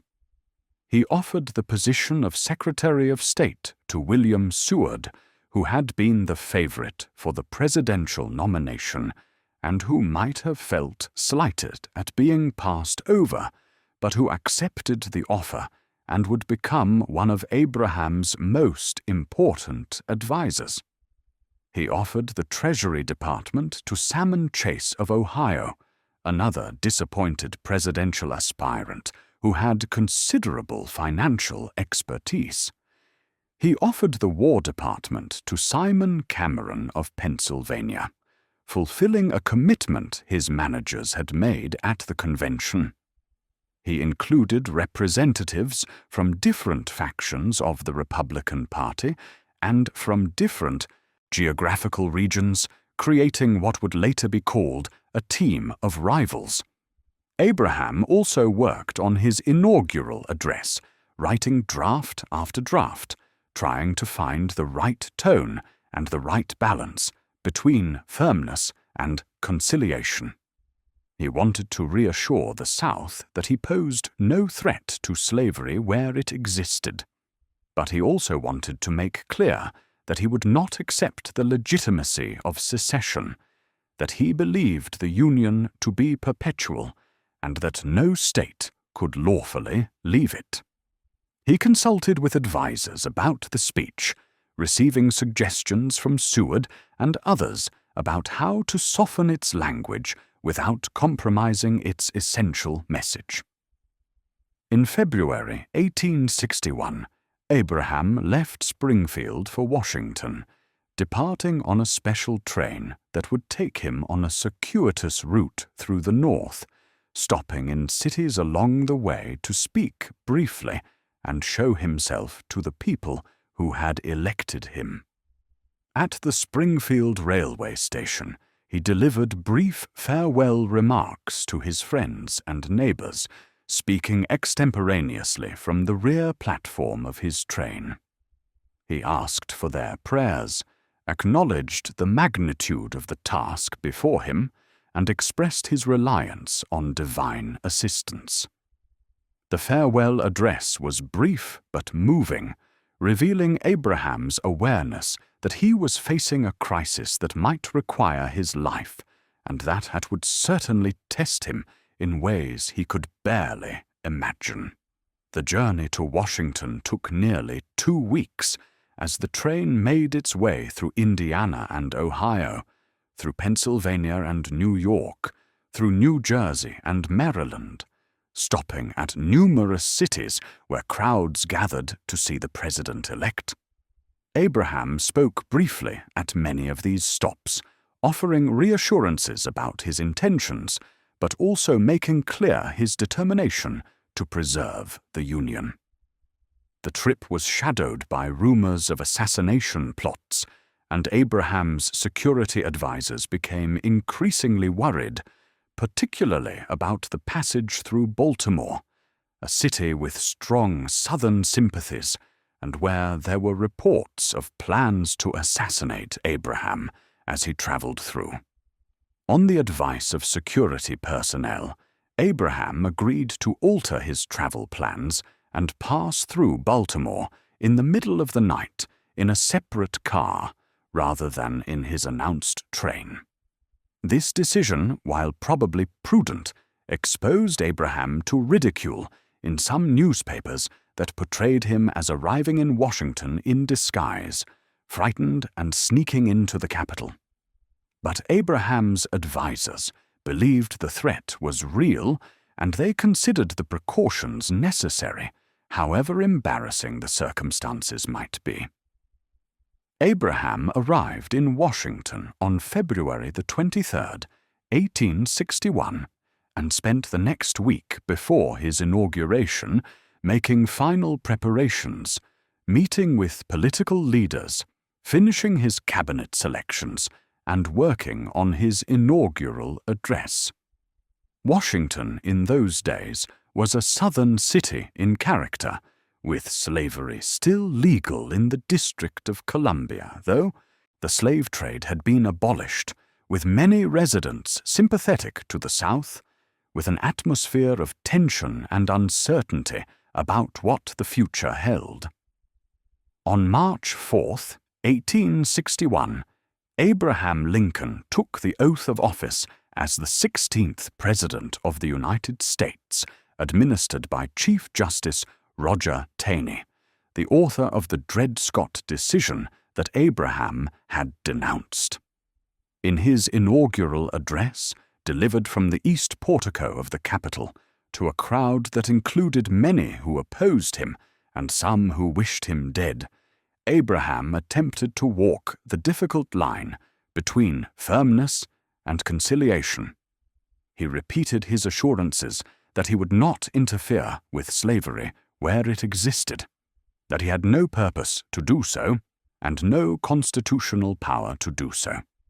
He promised to enforce the fugitive slave law, though he suggested that it should be modified to provide better protections against the kidnapping of free black people.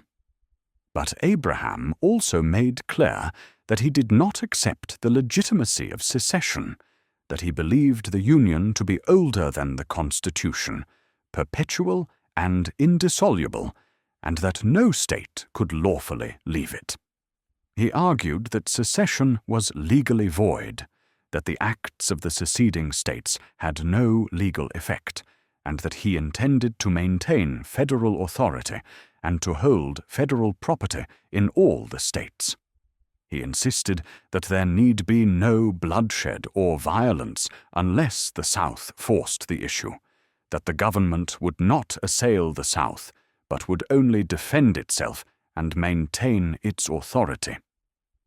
Abraham closed his inaugural address with an eloquent appeal to shared history and common bonds, speaking of the mystic chords of memory that stretched from every battlefield and patriot grave to every living heart and hearthstone all over this broad land. He expressed hope that these chords would yet be touched by the better angels of our nature and would swell to support the Union. But the better angels did not prevail, at least not in time to prevent war. The immediate crisis focused on Fort Sumter, a federal installation in Charleston Harbor that was still held by a small garrison of U.S. troops under Major Robert Anderson. The Confederates demanded that the fort be surrendered, and when Abraham made it known that he intended to resupply the garrison, providing food but not military reinforcements or weapons, Confederate batteries commanded by General P.G.T. Beauregard opened fire on the fort in the early morning hours of April 12, 1861. The bombardment of Fort Sumter continued for more than 30 hours, with Confederate shells and shot pounding the fort, while Anderson's small garrison returned fire as best they could with their limited artillery. The fort was not designed to withstand a sustained bombardment from the powerful batteries that the Confederates had positioned on the surrounding shores, and it became clear that the garrison could not hold out indefinitely. On April 13th, after his fort had been heavily damaged and his supplies exhausted, Anderson agreed to surrender. The garrison was allowed to depart with honors of war, marching out with their flag flying and drums beating, and they were transported by ship to the north. The attack on Fort Sumter united Northern opinion in a way that nothing else could have done. Even many Democrats who had opposed Abraham's election now rallied to support the government in the face of armed rebellion against federal authority. The next day, April 15th, Abraham issued a proclamation calling for 75,000 militia volunteers to suppress the insurrection and to cause the laws to be duly executed. The call for troops was met with enthusiasm in the North, where young men rushed to enlist, where rallies and parades celebrated the defense of the Union, where there was widespread confidence that the rebellion would be crushed quickly, perhaps in a matter of months. But the call for troops also had the effect of pushing 4 more slave states into secession. Virginia, Arkansas, Tennessee, and North Carolina, all of which had refused to secede when the Deep South states left the Union, now concluded that they could not participate in a war against their fellow Southern states. These states of the Upper South had been reluctant secessionists, had tried to find middle ground. But when forced to choose between the Union and the Confederacy, they chose the Confederacy. Virginia's secession was particularly significant, for it was the South's most populous and economically developed state, and it was the home of Robert E. Lee and many other highly capable military officers who now resigned their commissions in the U.S. Army to fight for their home states. The war that Abraham had hoped to avoid, that he had tried to prevent through careful statements and appeals to reason and shared nationality, had begun. It would last 4 years and cost more than 600,000 lives, more American deaths than in all the nation's other wars combined, until well into the 20th century. It would test whether democratic government could survive internal rebellion, whether a nation conceived in liberty could endure when half of it chose to leave. It would transform the nation, would destroy slavery, would create a new understanding of federal power and national citizenship, would establish principles of equality that would take generations to begin to realize. And through it all, Abraham Lincoln would serve as president, growing into the role, making decisions of immense consequence, evolving in his thinking about the war's purposes and meaning, becoming the leader the moment required. The first year and a half of the war, from April 1861 through the summer of 1862, brought mostly disappointment and frustration for the Union cause. Despite the North's overwhelming advantages in population, industrial capacity, railroad mileage, and financial resources, translating these advantages into military victory proved far more difficult than anyone had anticipated. The South, fighting on its own territory, defending its homes and way of life, led by talented military commanders, proved to be a formidable adversary. The Union's first major offensive ended in disaster at the Battle of Bull Run, called First Manassas in the South, in July 1861. A Union army marched out from Washington, expecting to crush the Confederate forces and capture Richmond, the Confederate capital that was tantalizingly close, only about 100 miles from Washington. But the Confederate forces, commanded by Generals Beauregard and Joseph Johnston, stood firm, reinforced at a crucial moment by troops brought up by rail, and the Union attack broke apart. The retreat back to Washington became a rout, with soldiers and civilians who had come out to watch the battle fleeing in panic.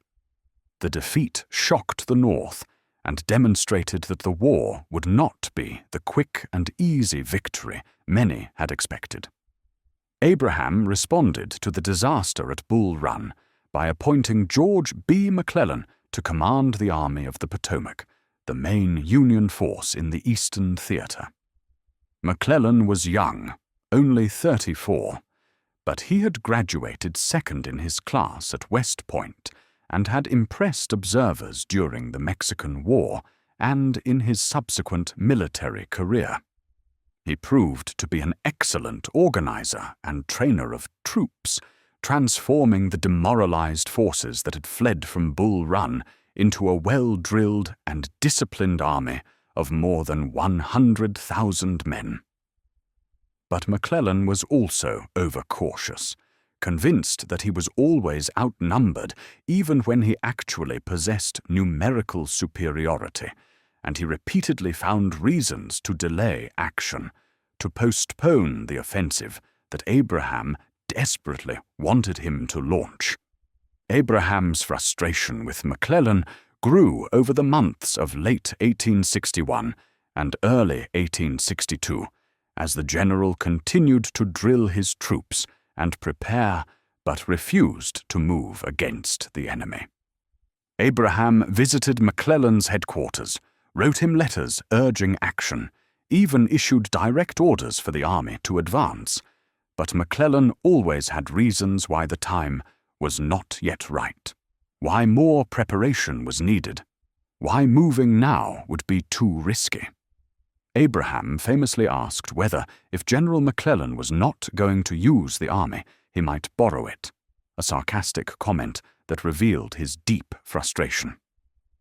In the Western theater, Union forces had more success.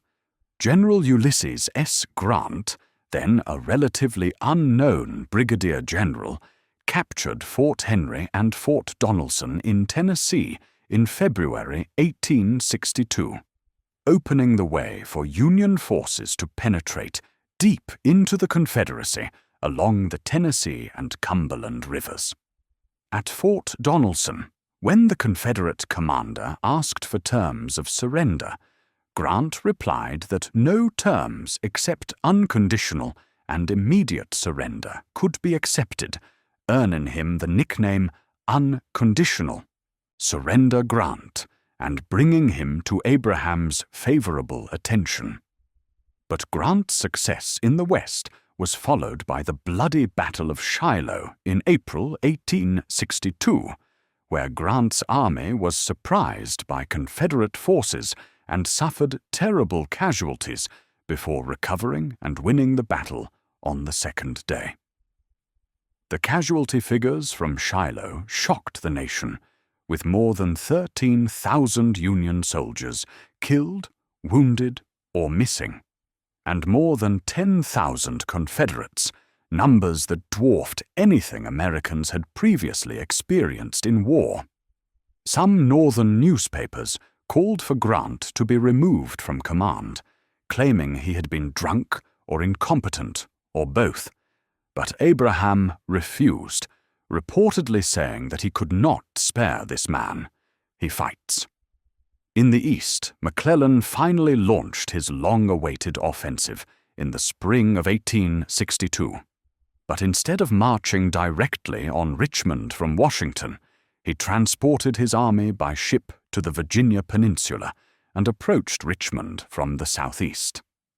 The Peninsula Campaign dragged on through the spring and into the summer, with McClellan moving slowly and cautiously, always convinced he was outnumbered, always requesting reinforcements, never quite managing to capture Richmond despite getting tantalizingly close. In late June and early July, Confederate forces under Robert E. Lee, who had recently taken command of the Army of Northern Virginia, launched a series of attacks known as the 7 Days Battles that drove McClellan away from Richmond and forced him to retreat to the James River. The failure of the Peninsula Campaign was a major setback for the Union cause and a personal disappointment for Abraham, who had invested so much hope in McClellan's offensive. Abraham visited McClellan's army at Harrison's Landing on the James River and found the general as confident and self-satisfied as ever, convinced that he had done everything right and that his failure was the result of not being properly supported by the administration in Washington. Abraham returned to Washington increasingly convinced that McClellan was not the commander who would win the war. During these difficult months of military setbacks, Abraham was also grappling with the question of what the war was really about and what its ultimate goals should be. Initially, he had framed the war as solely about preserving the Union, about maintaining the constitutional order against rebellion and secession. He had repeatedly insisted that the war was not about slavery, that his goal was to save the Union, whether that meant freeing all the slaves, or freeing none of them, or freeing some and leaving others alone. This position reflected both Abraham's constitutional scruples, his belief that the president had no power to abolish slavery in the states where it existed, and also political calculation, his awareness that many Northerners would support a war to preserve the Union, but would not support a war to free slaves. But gradually, through 1862, Abraham came to see that slavery and the Union were inextricably connected, that the war could not be won without addressing slavery, and that, indeed, the destruction of slavery could be justified as a military necessity. The Confederacy was using enslaved labor to build fortifications, to grow food for its armies, to work in factories producing war materials, and to perform all the other labor that freed white men to serve as soldiers. Destroying slavery would strike a devastating blow at the Confederate war effort. Moreover, making emancipation a war aim would prevent foreign powers, particularly Britain and France, from recognizing or supporting the Confederacy, for both countries had abolished slavery and couldn't support a war to preserve it. Abraham also came to feel, though he spoke of this less publicly, that the war was taking on a moral dimension that transcended the legal question of union, that it was becoming a struggle for human freedom that could give meaning and purpose to the terrible sacrifices being made. The war was revealing the horror and evil of slavery in ways that made it impossible for thoughtful people to continue accepting it as a normal and acceptable institution.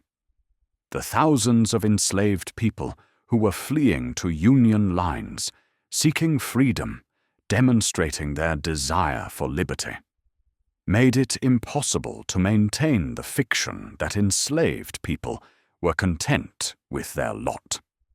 In the summer of 1862, Abraham drafted a preliminary Emancipation Proclamation, but at the urging of his cabinet, particularly Secretary of State Seward, he withheld it, waiting for a military victory so that it would not appear to be an act of desperation issued from a position of weakness. The victory came in September 1862 at Antietam, when McClellan's army stopped Lee's invasion of Maryland in the single bloodiest day of the entire war. The Battle of Antietam produced more than 23,000 casualties, including more than 3,700 dead, numbers that shocked even a nation that had been at war for more than a year.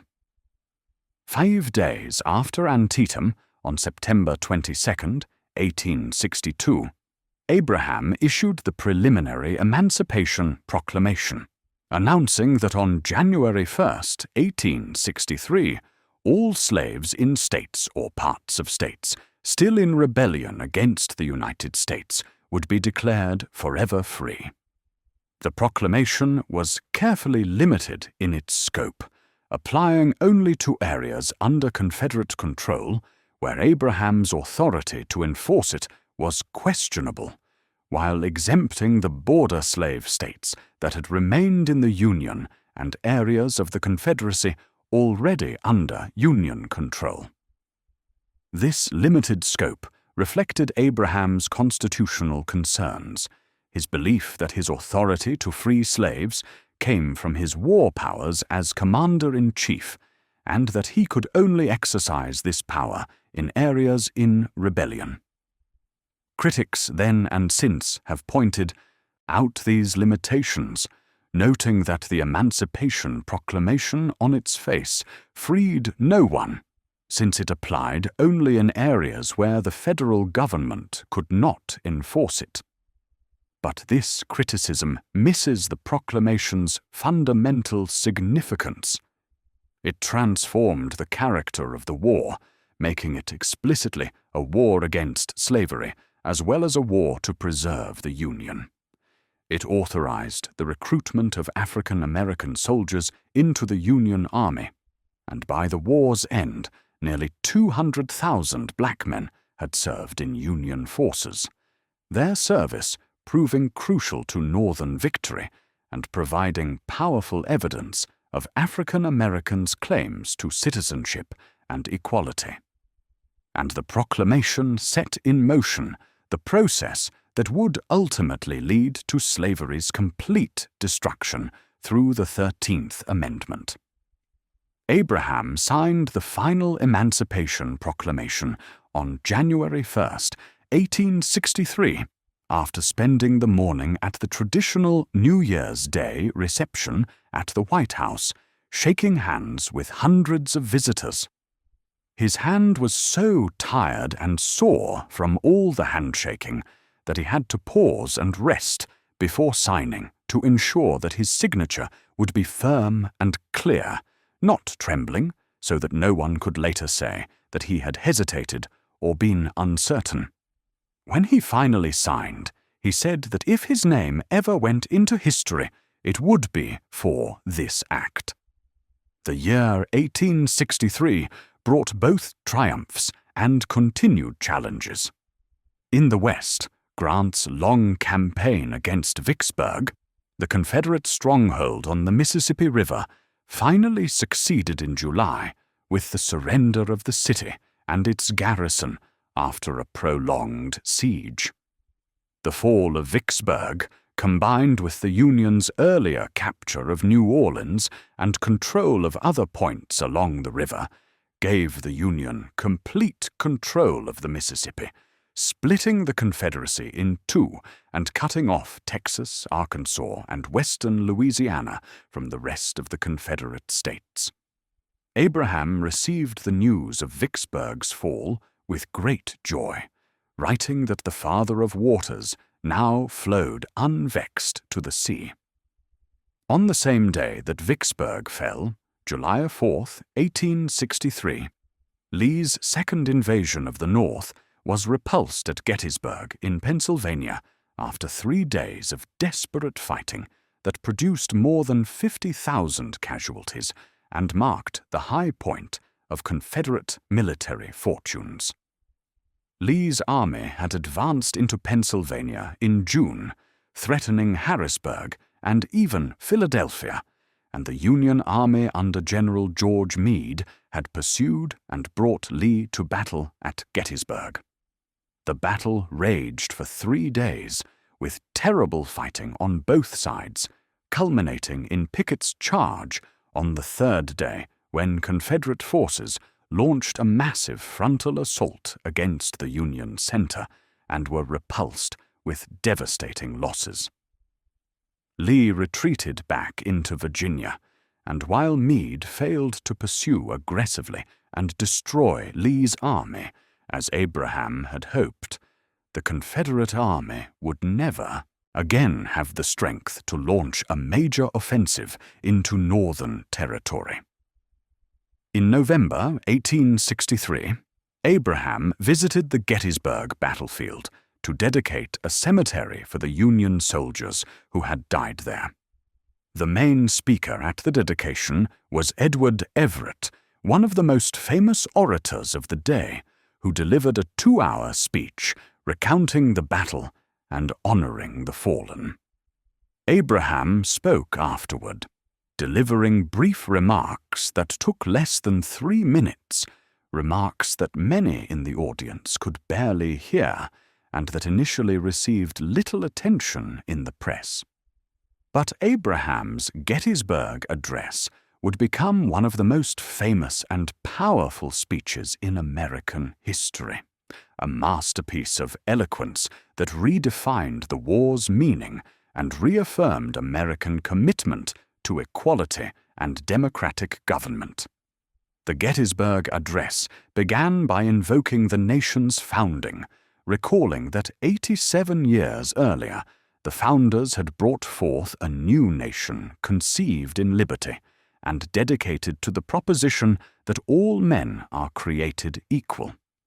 Abraham defined the war as a test of whether such a nation could long endure, whether government of the people, by the people, for the people, could survive the challenge of internal rebellion.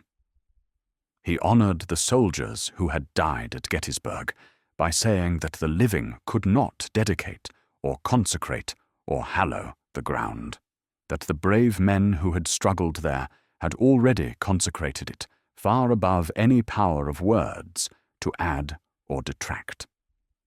He called for the living to be dedicated to the unfinished work that the dead had advanced, to the great task remaining before them, of ensuring that the dead had not died in vain, that the nation would have a new birth of freedom, and that democratic government would not perish from the earth. The Gettysburg Address, with its biblical cadences and its poetic language, its invocation of the Declaration of Independence and its vision of equality, represented Abraham's mature understanding of the war's meaning and purpose. It was not just about preserving the old Union, but about creating something new, a Union purged of slavery and truly committed to equality. It gave transcendent meaning to the terrible suffering and sacrifice the war had demanded, transforming the dead soldiers into martyrs for freedom and democracy rather than merely casualties of a political dispute. By early 1864, with victories at Gettysburg and Vicksburg and other battles, with the Emancipation Proclamation transforming the war's character, Abraham brought General Grant east and placed him in command of all Union armies. Grant proved to be the commander Abraham had been seeking, a general who understood that the North's advantages in manpower and resources could be translated into victory through sustained offensive operations that would grind down the Confederate forces through attrition. Grant launched coordinated offensives across multiple fronts, attacking Lee's army in Virginia while sending General William Tecumseh Sherman into Georgia to strike at the heart of the Confederacy. The Virginia campaign of May and June 1864 was extraordinarily costly, with battles in the wilderness, at Spotsylvania Courthouse, and at Cold Harbor, producing horrific casualties that shocked the Northern public.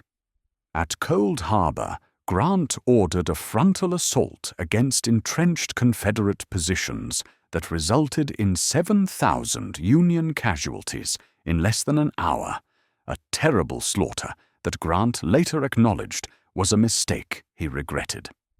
But unlike previous Union commanders in the East, Grant didn't retreat after setbacks or high casualties. Instead, he kept moving forward, constantly pressing Lee, forcing him back toward Richmond and Petersburg, pinning him in siege positions where the Confederate army slowly weakened through attrition and desertion. Sherman's campaign in Georgia proceeded more slowly, but more successfully. Sherman maneuvered his way through Confederate defenses, fighting battles when necessary, but preferring to outflank enemy positions and force Confederate withdrawals rather than launching costly frontal assaults. By early September, Sherman had captured Atlanta, a crucial rail and manufacturing center whose fall devastated Confederate morale and demonstrated that the Confederacy was losing the war. Abraham faced re-election in November 1864, and through the summer the prospects looked bleak. The enormous casualties from Grant's Virginia campaign had turned many Northerners against the war, creating a peace movement that demanded negotiations with the Confederacy. The Democratic Party nominated George McClellan, Abraham's former general, on a platform that called the war a failure and demanded an immediate cessation of hostilities and negotiation of peace terms. Polls showed Abraham trailing McClellan, and Abraham himself expected to lose, writing a memorandum in August acknowledging that it appeared likely he would not be re-elected and planning how he could cooperate with his successor to save the Union before the inauguration. But Sherman's capture of Atlanta in early September transformed the political situation, giving the North the victory it desperately needed and reviving Northern morale. Other Union victories followed, including Admiral David Farragut's naval victory at Mobile Bay and General Philip Sheridan's devastating campaign through Virginia's Shenandoah Valley. By Election Day in November, the military situation had changed dramatically, and Abraham won re-election decisively, carrying every state except 3 and winning 55% of the popular vote. Soldiers in the Union armies voted overwhelmingly for Abraham, using the absentee balloting that had been established to allow them to vote from the field. And their votes demonstrated their commitment to seeing the war through to final victory.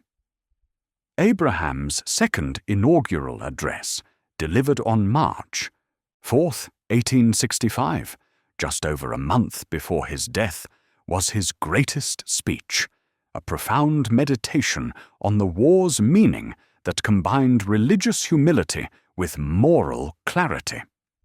The address was brief, only about 700 words, and it focused primarily on the question of why the war had lasted so long and cost so much, why God had permitted such terrible suffering. Abraham noted that both North and South had prayed to the same God and had invoked the same Bible in support of their causes, and he suggested that perhaps God had his own purposes that transcended those of either side. Abraham quoted from the Bible, from the 19th Psalm, and from Matthew's Gospel, suggesting that the war might be divine punishment for the sin of slavery visited upon both North and South, both of which had participated in and profited from the institution of bondage.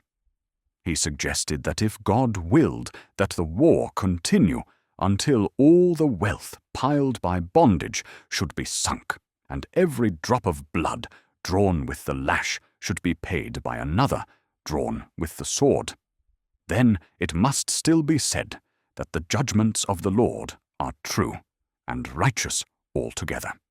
This was a stunning acknowledgment of the war's cost, and a suggestion that the suffering was not meaningless, but served some higher purpose of justice and atonement.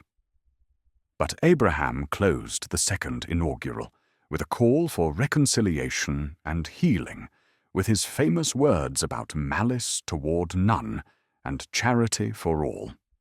He called for binding up the nation's wounds, for caring for those who had borne the battle, and for their widows and orphans, for doing all which might achieve and cherish a just and lasting peace among ourselves and with all nations. These words revealed Abraham's vision for the aftermath of war, his hope that reunion could be achieved without vengeance, that the South could be reintegrated into the Union quickly and without harsh punishment, that the freed people could be integrated into American society as free citizens. By the time of the second inaugural, the war was clearly entering its final phase. Lee's army was trapped in the trenches around Petersburg and Richmond, slowly starving and dwindling through desertion as soldiers gave up hope and went home to their families. Sherman had marched through Georgia to the sea, capturing Savannah in December 1864, and had then turned north through the Carolinas, leaving a path of destruction that demonstrated the complete collapse of Confederate power. Other Confederate forces were being defeated or contained in various theaters. The Confederacy was dying, and everyone knew it, though the dying took time and continued to cost lives. In early April 1865, Lee abandoned Richmond and Petersburg and attempted to retreat westward, hoping to link up with Confederate forces in North Carolina. But Grant's army pursued relentlessly, and Union cavalry units got ahead of Lee's forces and blocked their escape routes. April 9th, Palm Sunday, Lee surrendered to Grant at Appomattox Courthouse in Virginia in a meeting that was conducted with dignity and mutual respect. Grant offered generous terms, allowing Confederate soldiers to return home with their horses and mules to work their farms, allowing officers to keep their sidearms, promising that no one would be prosecuted for treason as long as they observed their paroles. Abraham had authorized these generous terms, reflecting his desire for reconciliation and his belief that the best way to restore the Union was to allow former Confederates to resume their lives as citizens with minimal punishment. News of Lee's surrender reached Washington on April 9th, and the city erupted in celebration. Crowds gathered at the White House to cheer and sing, and Abraham appeared at a window to acknowledge their joy. The war was effectively over, though some Confederate forces remained in the field and would not surrender for several more weeks. Abraham was jubilant, relieved that the terrible war was finally ending, hopeful that the work of reunion and reconstruction could now begin. He gave a speech on April 11th in which he discussed his vision for reconstruction, arguing for a policy of leniency toward former Confederates and for quick restoration of the Southern states to full participation in the Union. But Abraham also addressed the question of rights for the freed people, and he made a significant statement that revealed how his thinking had evolved during the war. He said that he would prefer that voting rights be extended to very intelligent African Americans and to those who had served in the Union Army, acknowledging for the first time that at least some black men should have the right to vote. This was a cautious statement, far short of advocating for full black suffrage, but it represented movement beyond Abraham's previous position and suggested that he was coming to see the freed people as citizens who deserved political rights.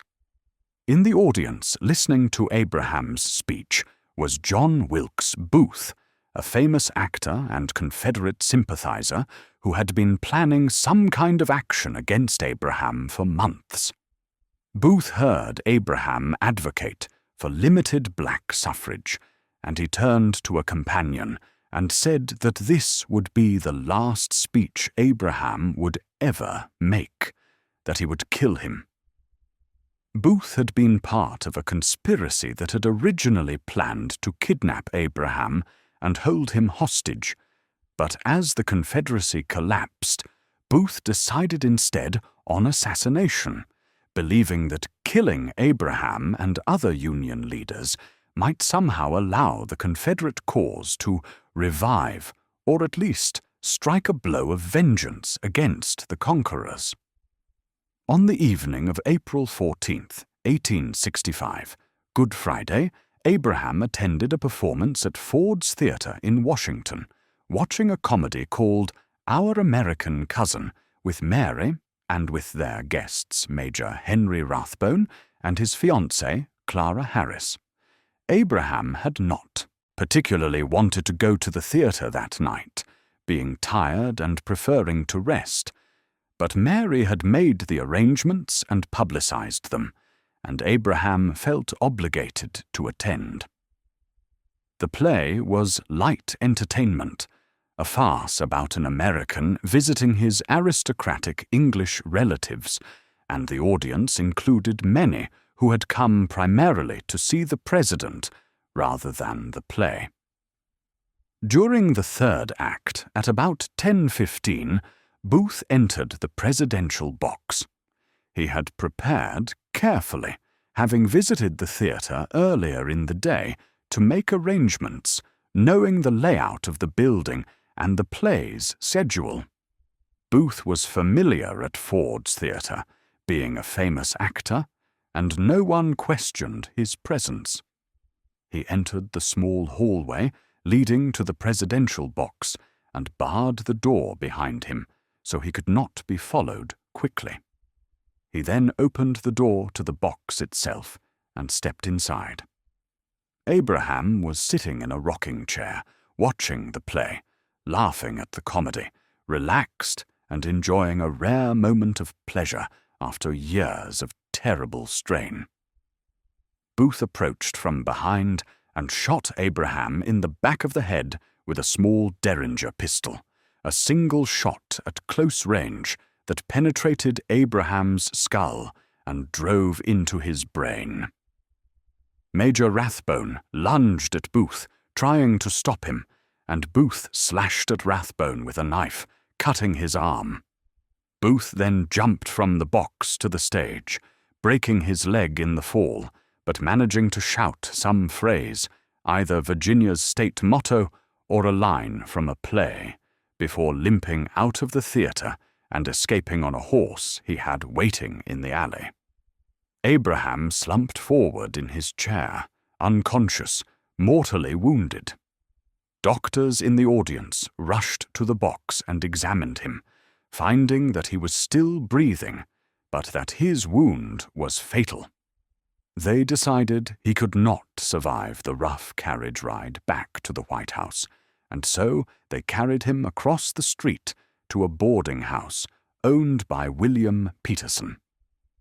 Abraham was placed on a bed that was too short for his tall frame, and there he lingered through the night, never regaining consciousness, while doctors and cabinet members and family kept vigil. Secretary of War Edwin Stanton took charge of the situation, organizing the search for Booth and his co-conspirators, collecting evidence, interviewing witnesses, while also managing the business of government and preparing for the transition to Vice President Andrew Johnson. Mary Lincoln was nearly hysterical with grief, crying and screaming at times, being led from the room where Abraham lay dying. Robert Lincoln, the Lincolns' eldest son, who was 21 and serving as a captain on Grant's staff, stood at his father's bedside in shock and grief. Through the night, Abraham's breathing grew more labored and irregular as his brain swelled and his condition deteriorated. At about 7:22 on the morning of April 15th, 1865, Abraham Lincoln died at the age of 56, having served as president for 4 years, 1 month, and 11 days. Edwin Stanton, standing at the bedside, spoke the words that have become famous. Now he belongs to the ages, recognizing that Abraham's death had transformed him from a controversial political leader into a martyred symbol of the Union cause and the struggle for freedom. The news of Abraham's assassination spread rapidly through Washington, and then across the nation and the world, carried by telegraph and by newspaper and by word of mouth, bringing shock and grief to millions who had come to see him as the embodiment of the Union and the hope for a just peace. In the North, there was overwhelming grief mixed with rage at the assassins and at the defeated Confederacy. Churches held memorial services, and people wore black mourning clothes. Flags flew at half-staff. In the South, reactions were mixed, with some rejoicing at Abraham's death, and others recognizing that his death was a tragedy for the South as well as the North, that his policy of leniency and reconciliation would likely be replaced by harsher measures under his successors. Abraham's body was returned to the White House and lay in state in the East Room, where thousands of mourners filed past to pay their respects. A funeral service was held on April 19th, with 600 invited guests filling the East Room, while thousands more gathered outside. Abraham's body was then taken to the Capitol, where it lay in state in the rotunda, and thousands more mourners came to view the coffin. On April 21st, a funeral train began the long journey from Washington to Springfield, carrying Abraham's body home to Illinois for burial. The funeral train retraced in reverse the route Abraham had taken to Washington 4 years earlier for his first inauguration, stopping in major cities along the way: Baltimore, Harrisburg, Philadelphia, New York, Albany, Buffalo, Cleveland, Columbus, Indianapolis, Chicago. At each stop, the coffin was removed from the train and placed on public display so that mourners could pay their respects, and hundreds of thousands of people came, standing in long lines for hours to file past the coffin, to see the face of the man who had led them through the war, who had saved the Union, who had freed the slaves. In New York alone, more than 120,000 people viewed the body. Millions more lined the railroad tracks to watch the funeral train pass, standing in silence or singing hymns, holding candles or torches at night, expressing their grief in the only way available to them. The funeral train reached Springfield on May 3rd, 1865, and Abraham's body was taken to the Illinois state capitol, where it lay in state for a final viewing. On May 4th, a funeral procession carried the coffin through the streets of Springfield to Oak Ridge Cemetery on the outskirts of the city. Abraham was buried in a receiving vault while a permanent tomb was being constructed in a grave overlooking the city where he had lived and worked and practiced law, where he had married and raised his children, where he had prepared for the presidency that would define his life and transform the nation. The legacy that Abraham Lincoln left behind was immense and complex, contested and evolving. Most fundamentally, he had preserved the Union, had prevented the United States from fracturing into 2 or more separate nations, had maintained the integrity of the constitutional system through the terrible test of civil war. The Union that survived was not merely the old Union restored, but something new, as Abraham had said at Gettysburg, a Union without slavery, a Union that had experienced a new birth of freedom. Abraham's leadership during the war had demonstrated that democratic government could meet existential challenges, could adapt to changing circumstances, could mobilize resources and inspire sacrifice in defense of its principles. He had shown that a president with no military training could effectively direct a war effort, could learn from mistakes, could find the right commanders and strategies. He had shown that principled commitment to constitutional limits could coexist with flexibility and creativity in responding to unprecedented challenges. He had expanded presidential power in ways that would permanently change the office, establishing precedents for emergency action that future presidents would invoke. Abraham's greatest achievement was the destruction of slavery, accomplished through the Emancipation Proclamation and the 13th Amendment that was ratified in December 1865, 8 months after his death. 4 million people who had been held as property, who had been denied all rights and subjected to the arbitrary power of their masters, were now free. The 13th Amendment abolished slavery throughout the United States, completing the work that Abraham had begun and ensuring that the freedom proclaimed in the Emancipation Proclamation would be permanent and universal. But the promise of freedom remained largely unfulfilled in the decades after Abraham's death. The Reconstruction of the South became a period of bitter conflict between President Andrew Johnson and the Republican Congress, between white Southerners determined to maintain their dominance and freed people struggling to claim their rights. The federal government eventually abandoned its commitment to protecting the rights of African Americans, allowing Southern states to impose systems of segregation and disfranchisement that would last nearly a century. The promise of equality that Abraham had articulated remained a dream deferred, a goal to be struggled for by future generations. Yet through all the failures and disappointments, Abraham's words and example remained, serving as a standard by which the nation's actions could be judged, as an inspiration to those who continued to struggle for justice and equality. The Gettysburg Address and the Second Inaugural, with their eloquent expressions of American ideals and their vision of equality and human dignity, became sacred texts of American civic religion. Abraham himself became perhaps the most beloved of American presidents, a symbol of honesty and integrity, of humble origins and great achievement, of wisdom earned through suffering.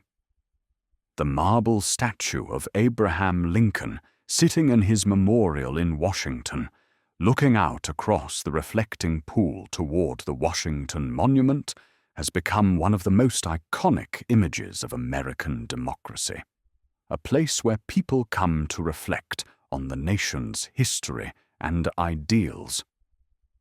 The Lincoln Memorial has been the site of countless concerts and protests, of celebrations and vigils, a gathering place for Americans seeking to make real the promises that Abraham articulated. Martin Luther King Jr. delivered his "I Have a Dream" speech from the steps of the Lincoln Memorial in August 1963. On the 100th anniversary of the Emancipation Proclamation, connecting the civil rights movement to Abraham's vision of equality and freedom. In the century and a half since Abraham's death, countless books have been written about him, countless films and plays have portrayed his life, countless speeches have invoked his name and legacy. Historians have debated every aspect of his presidency, his decisions, his character, his impact. But through all these debates and interpretations, Abraham Lincoln has remained a figure of fundamental importance to American national identity. The president who saved the Union and freed the slaves, the martyr who gave his life for his country. The embodiment of American ideals at their best.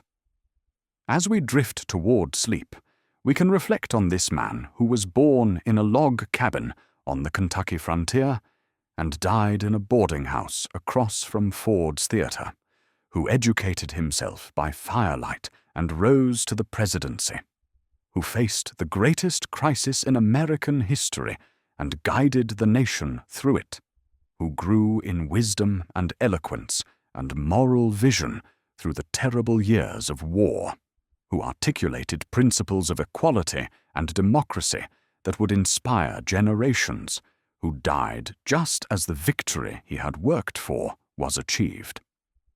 His story reminds us that individuals can make a difference, that character and principle matter, that leadership in times of crisis requires both firmness and flexibility, both conviction and compassion.